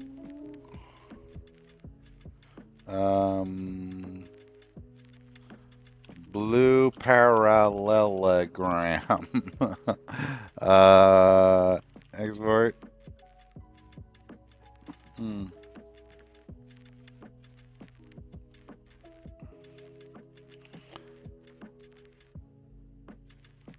Gray. A darker gray. Huh. Interesting. I actually don't mind it. Huh, actually, okay, idea. Let's get rid of that layer. I kind of liked that gray thing, but what we're going to do is, oh, I said earlier that I'd learned some stuff about paths that you can do. So I have created a whole bunch of paths, right? When I do the selection tool and work my way around and all that stuff. I've created a whole bunch of paths here. And what I can do is sort of reclaim one. So I want to find one of these streaky ones. Yeah, this is the one. Notice this blue outline here. I want to use that to draw basically the black stripe again, but in that gray one or two times, and then I'm going to manipulate the Task Connect logo some more. So all I got to do is take this and let me remember here, path to selection. There we go. So now I've got that selection again. I can hide the original path, but this is like a way of reclaiming a selection that you have gotten rid of, which is super cool. And I didn't know about it for the longest time. I am going to need to make a change to it though here, aren't I? But at least it gets the rake correct. I can fix the bottom part separately here. All right, let's do this. Let's paint that with that gray, and then let's fix this bottom bit to where it matches this angle.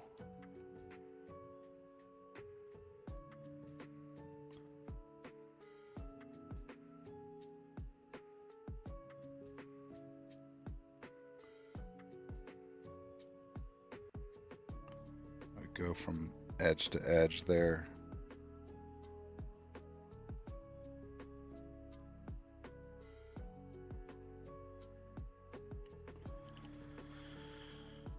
Do do do do do.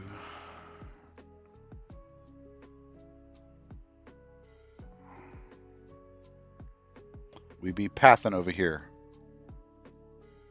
In psychology, we call this pathos. That was a dumb joke.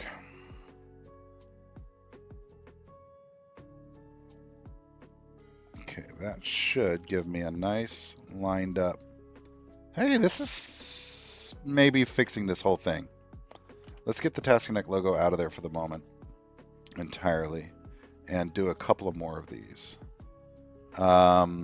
This might have been the silver bullet I've been looking for like 30 minutes. Select none.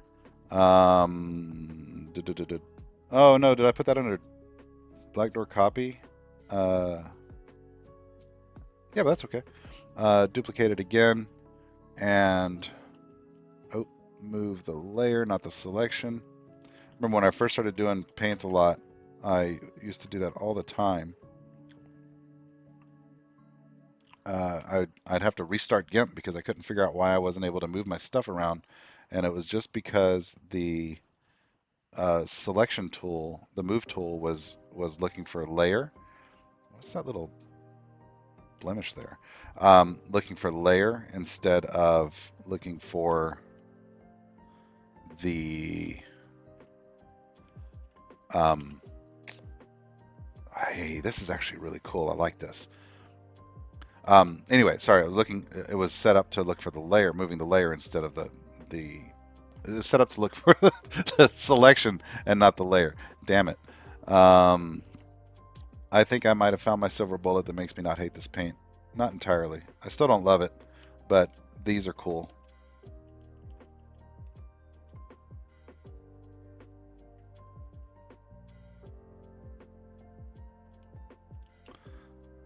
Yeah, these are pretty wicked. I like these a lot.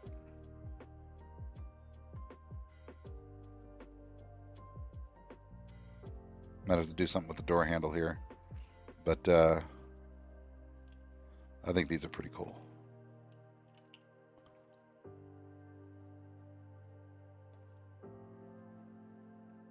If you keep playing with it, you'll eventually get it. That's the moral of the story here.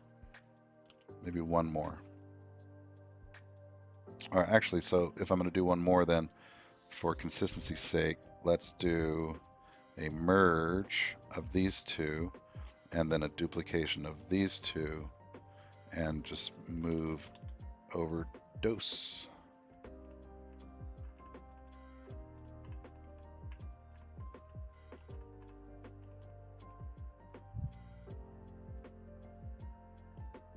Looks about right. And then we want to erase that again. And if there's anything up here from this, we want to erase it.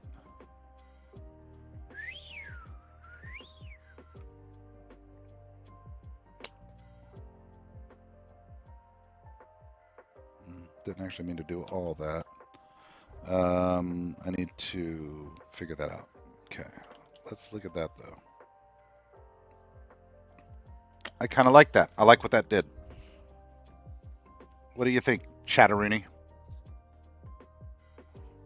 If I put that over the door handle too, or if I just make the door handle black, maybe that's the right way to address it.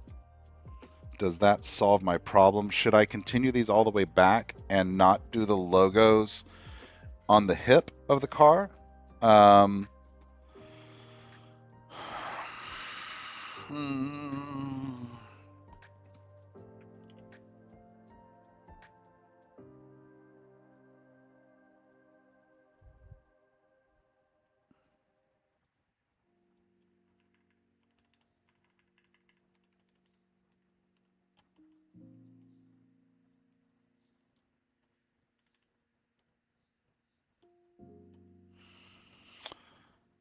Oh boy, oh boy, oh boy. Hard decisions.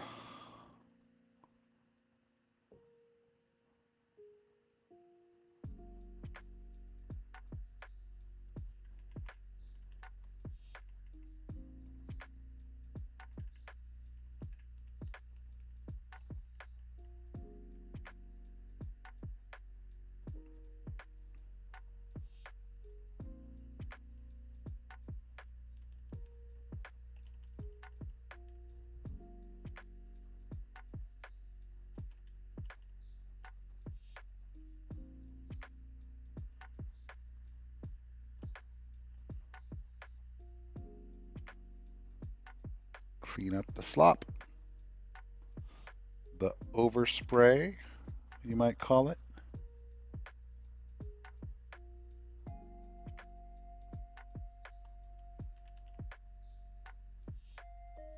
Kind of feels unnecessary up there, doesn't it?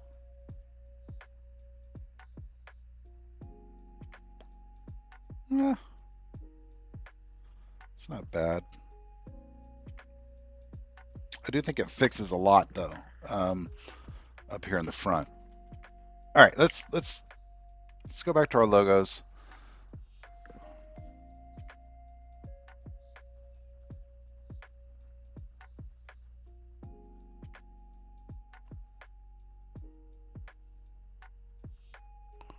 Where's my white transparent Task Connect logo?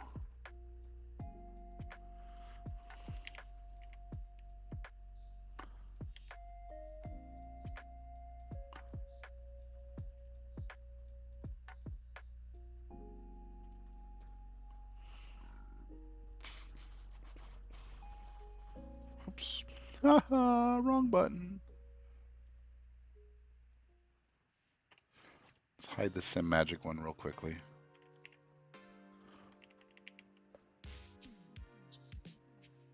Okay, this is kind of interesting. Oops.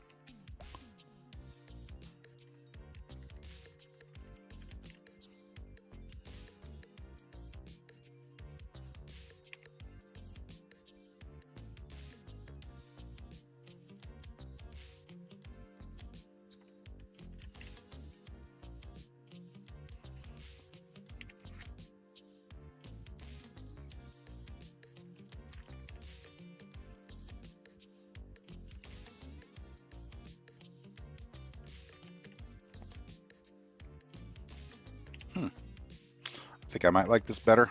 I think we might have saved the paint.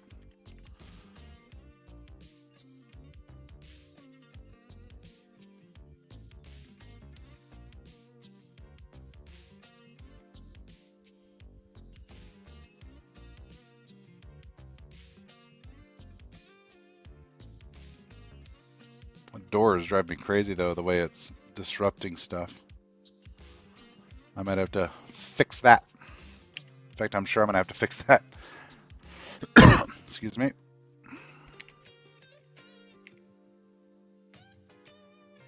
I've got a lot of unused layers right now because of all the pivoting I've been doing. Let's do our door handles in black here. Do I have a selection on? No. What's your problem? Paint. Active layers not. Oh.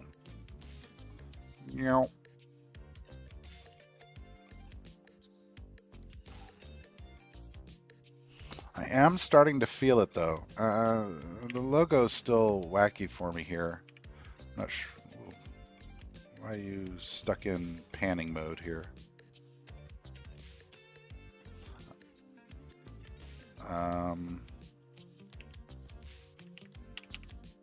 I am completely stuck in panning mode now.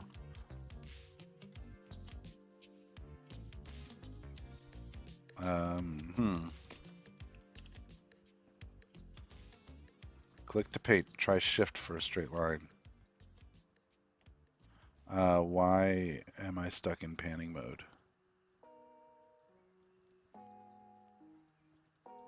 Oh my god. Did Gimp just like crash on me somehow? Alt tab.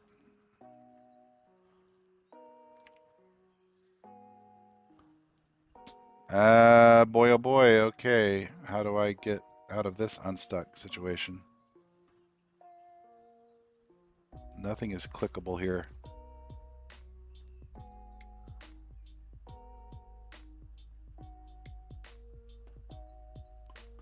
Boy, I don't know the last time I hit the save button. I don't know the last time I hit the save button. Now I'm really worried that I've just lost all that work. Good news is I didn't like the work all that much. So if I did just lose Gimp, what does Task Manager say? Not responding or anything? No, it shows it's fine.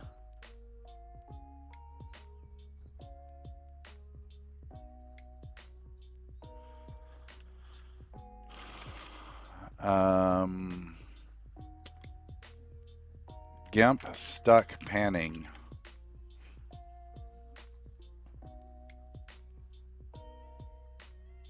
Holding space does that. For example, it could be your cat managed to get the key stuck. Hey, space bar. Huh, interesting. Okay. Crisis aborted, averted, addressed. Not hurting us anymore.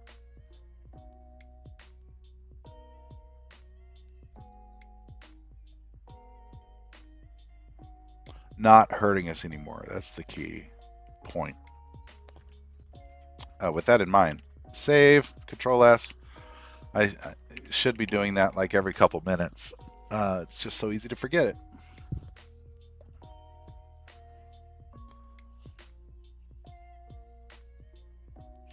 All right, Task Connect logo straight or raked. Let's play with that a little bit. Rotate about there and move it up a little bit.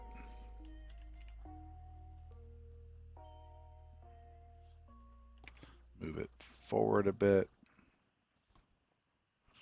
and turn it a bit more. In fact, let's move it up so we can get the angle right.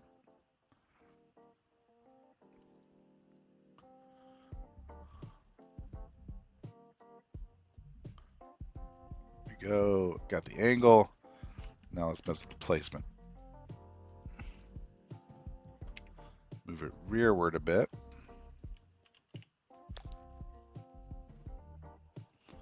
Move it forward and down a bit. Move it up a bit. That's not terrible, right? It's not the worst thing in the world. All right, I'm gonna show you a trick on how to fix your logo when, or any shape really, when the door is breaking it. So what I'm gonna do, and this might take a couple tries, right? I'm not sure which of these seams is actually breaking it. All right, if we cut it on the middle seam, it'll be all right. Notice how the right side of the end or the line is a pixel or two higher than the left side of the end of the line. And same thing here, by the way. We'll probably want to do this for both of these things. What I'm going to do is I'm going to duplicate my logo in its current position. And then I'm going to say this one's the left one and this one's the right one. So on the left one, what I'm going to do is, well, I can use probably the circle here. No, we'll use the line tool. I'm going to trace down this line just for the duration of the logo, because that's the line that I can't see in the sim. And see, if I'm working on the left one, then what I want to do is get rid of the right side entirely. So I am going to erase the right side of the left logo. I am then going to go to the right logo, invert the selection, and erase the left side of the right logo, right? Active layer is not visible. There we go. So now what I've done is I have half the logo on the left side of the line, half the logo on the right side of the line. So now what I can do is turn my wire back off, hit export here, and so I'm in my starting place right now, even though I've got two files now instead of one, two layers instead of one.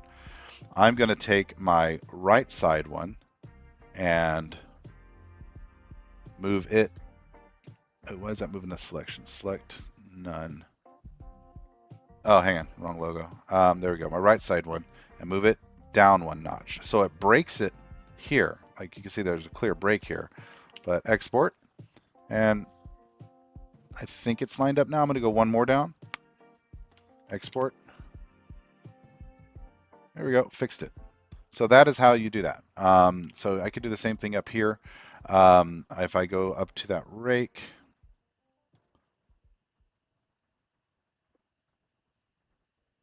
okay, that's the one. What I want to do is just quickly duplicate it. And I've got a left one and a right one, right? Left, right. So let's turn the right off for the moment. Turn our wire back on and observe where this is breaking. So I will draw up from there to there-ish, and then out, down, and over. And I'm going to do the same thing, right? So on the upper one, yeah, it's these two. On the upper one, I'm going to erase what's there. Eraser, boink.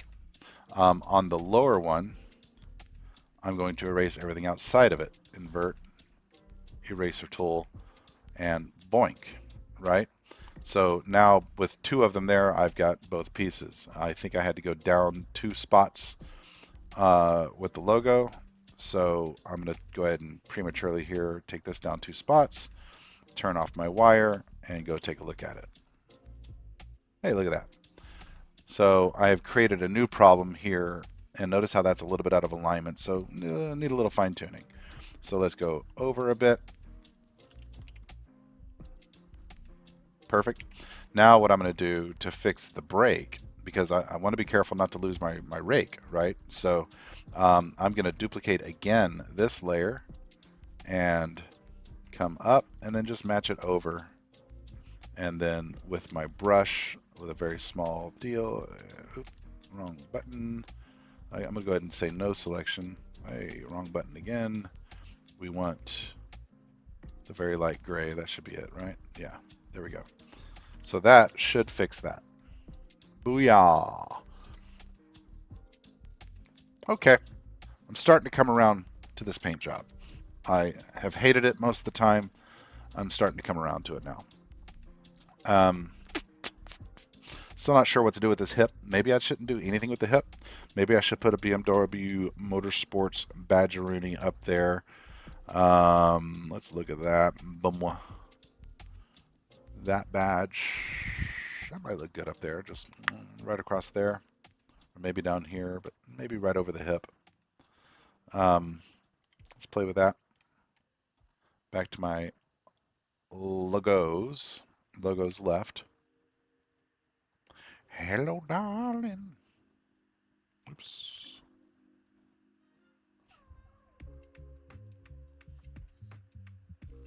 Let's see how you look.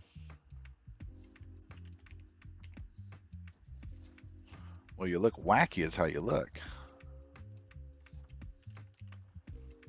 The body lines are really kind of harder to work with than I expected on this car, man.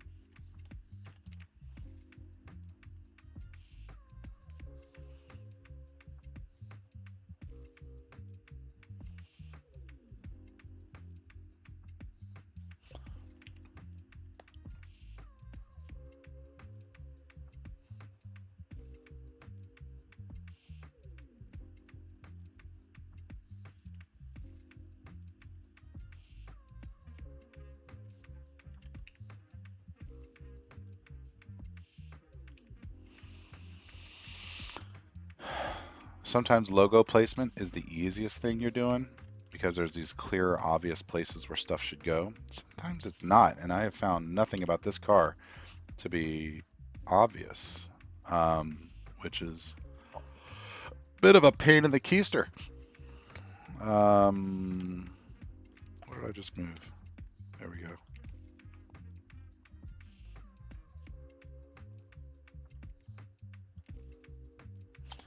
Where do I want to put this S back here?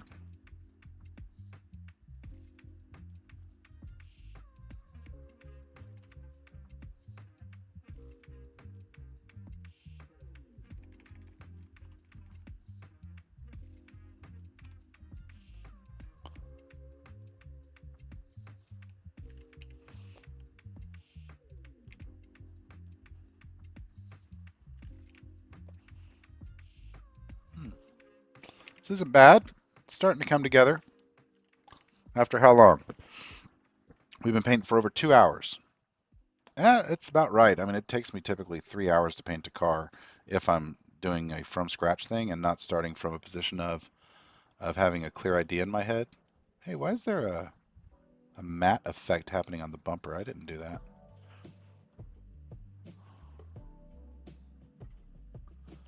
There are characteristics to this car. There's a matte effect on the front splitter too. There are characteristics to this car that are surprising me that I'm not doing.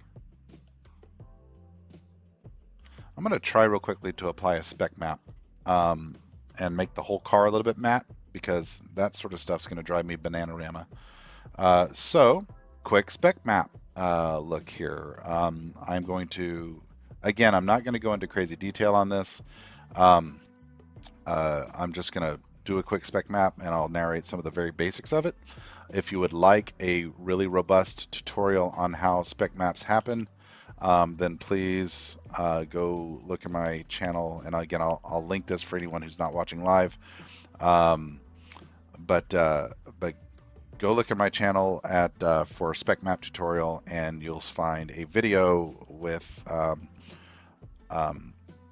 a full-on conceptual overview and tutorial on how to create spec maps. So let's say 90, 120. Let's see what that looks like.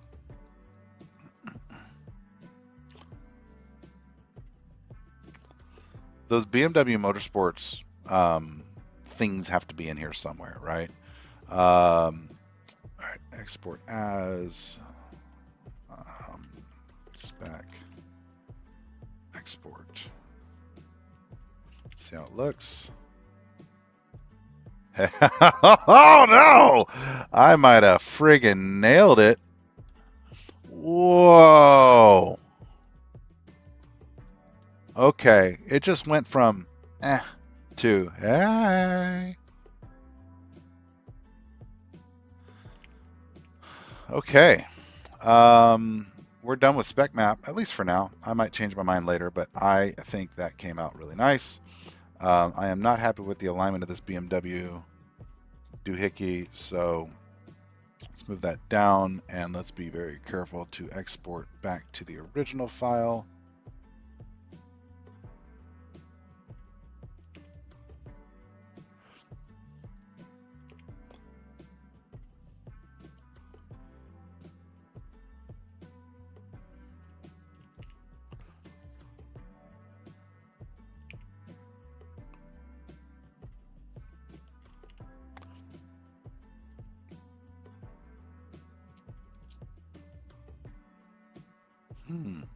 Ooh, that silver is getting me. Yeah.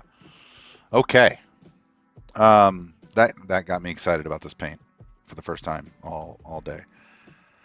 All right, let's start logoing up the rest of the car and thinking about the hood. Do I want to leave the front of the car orange entirely, or do I want to put any sort of swoops and stuff on the hood? Thoughts, thoughts, thoughts. Should I also put a line here to separate the black? Like you see how the grays are separated. Should I have a line to separate the black? Maybe. Let's try it real fast to see if it helps. We're going to go back to our paths, by the way, and find that path again. Wrong one. Was it this one? Yeah, there it is. And we're going to, what was it again? Path to selection, that's what it was. And let's move our selection over like so, and go back to our layers, and then under the black, we're going to put a new layer, gray line, and we shall paint in that gray.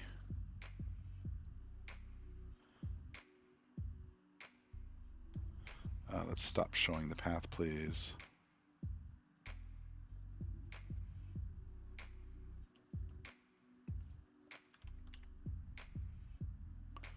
Yeah, okay. Make it a little bit wider.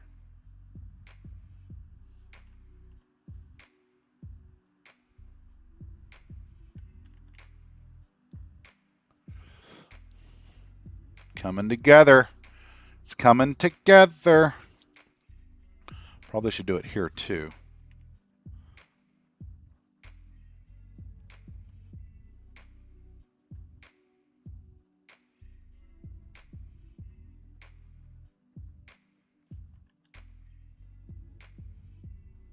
You know, what am I doing? I've got a thing there, don't I?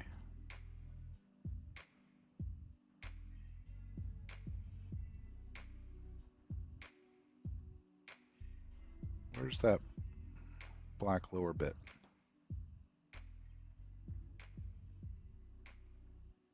I ended up with just way too many layers over here. It's all good.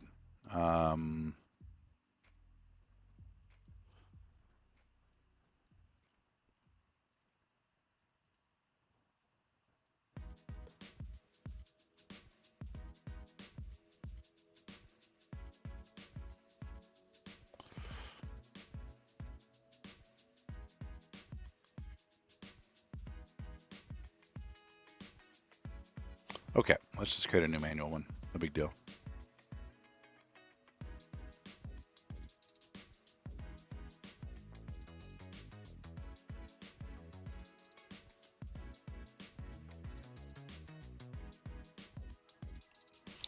Bump, bump.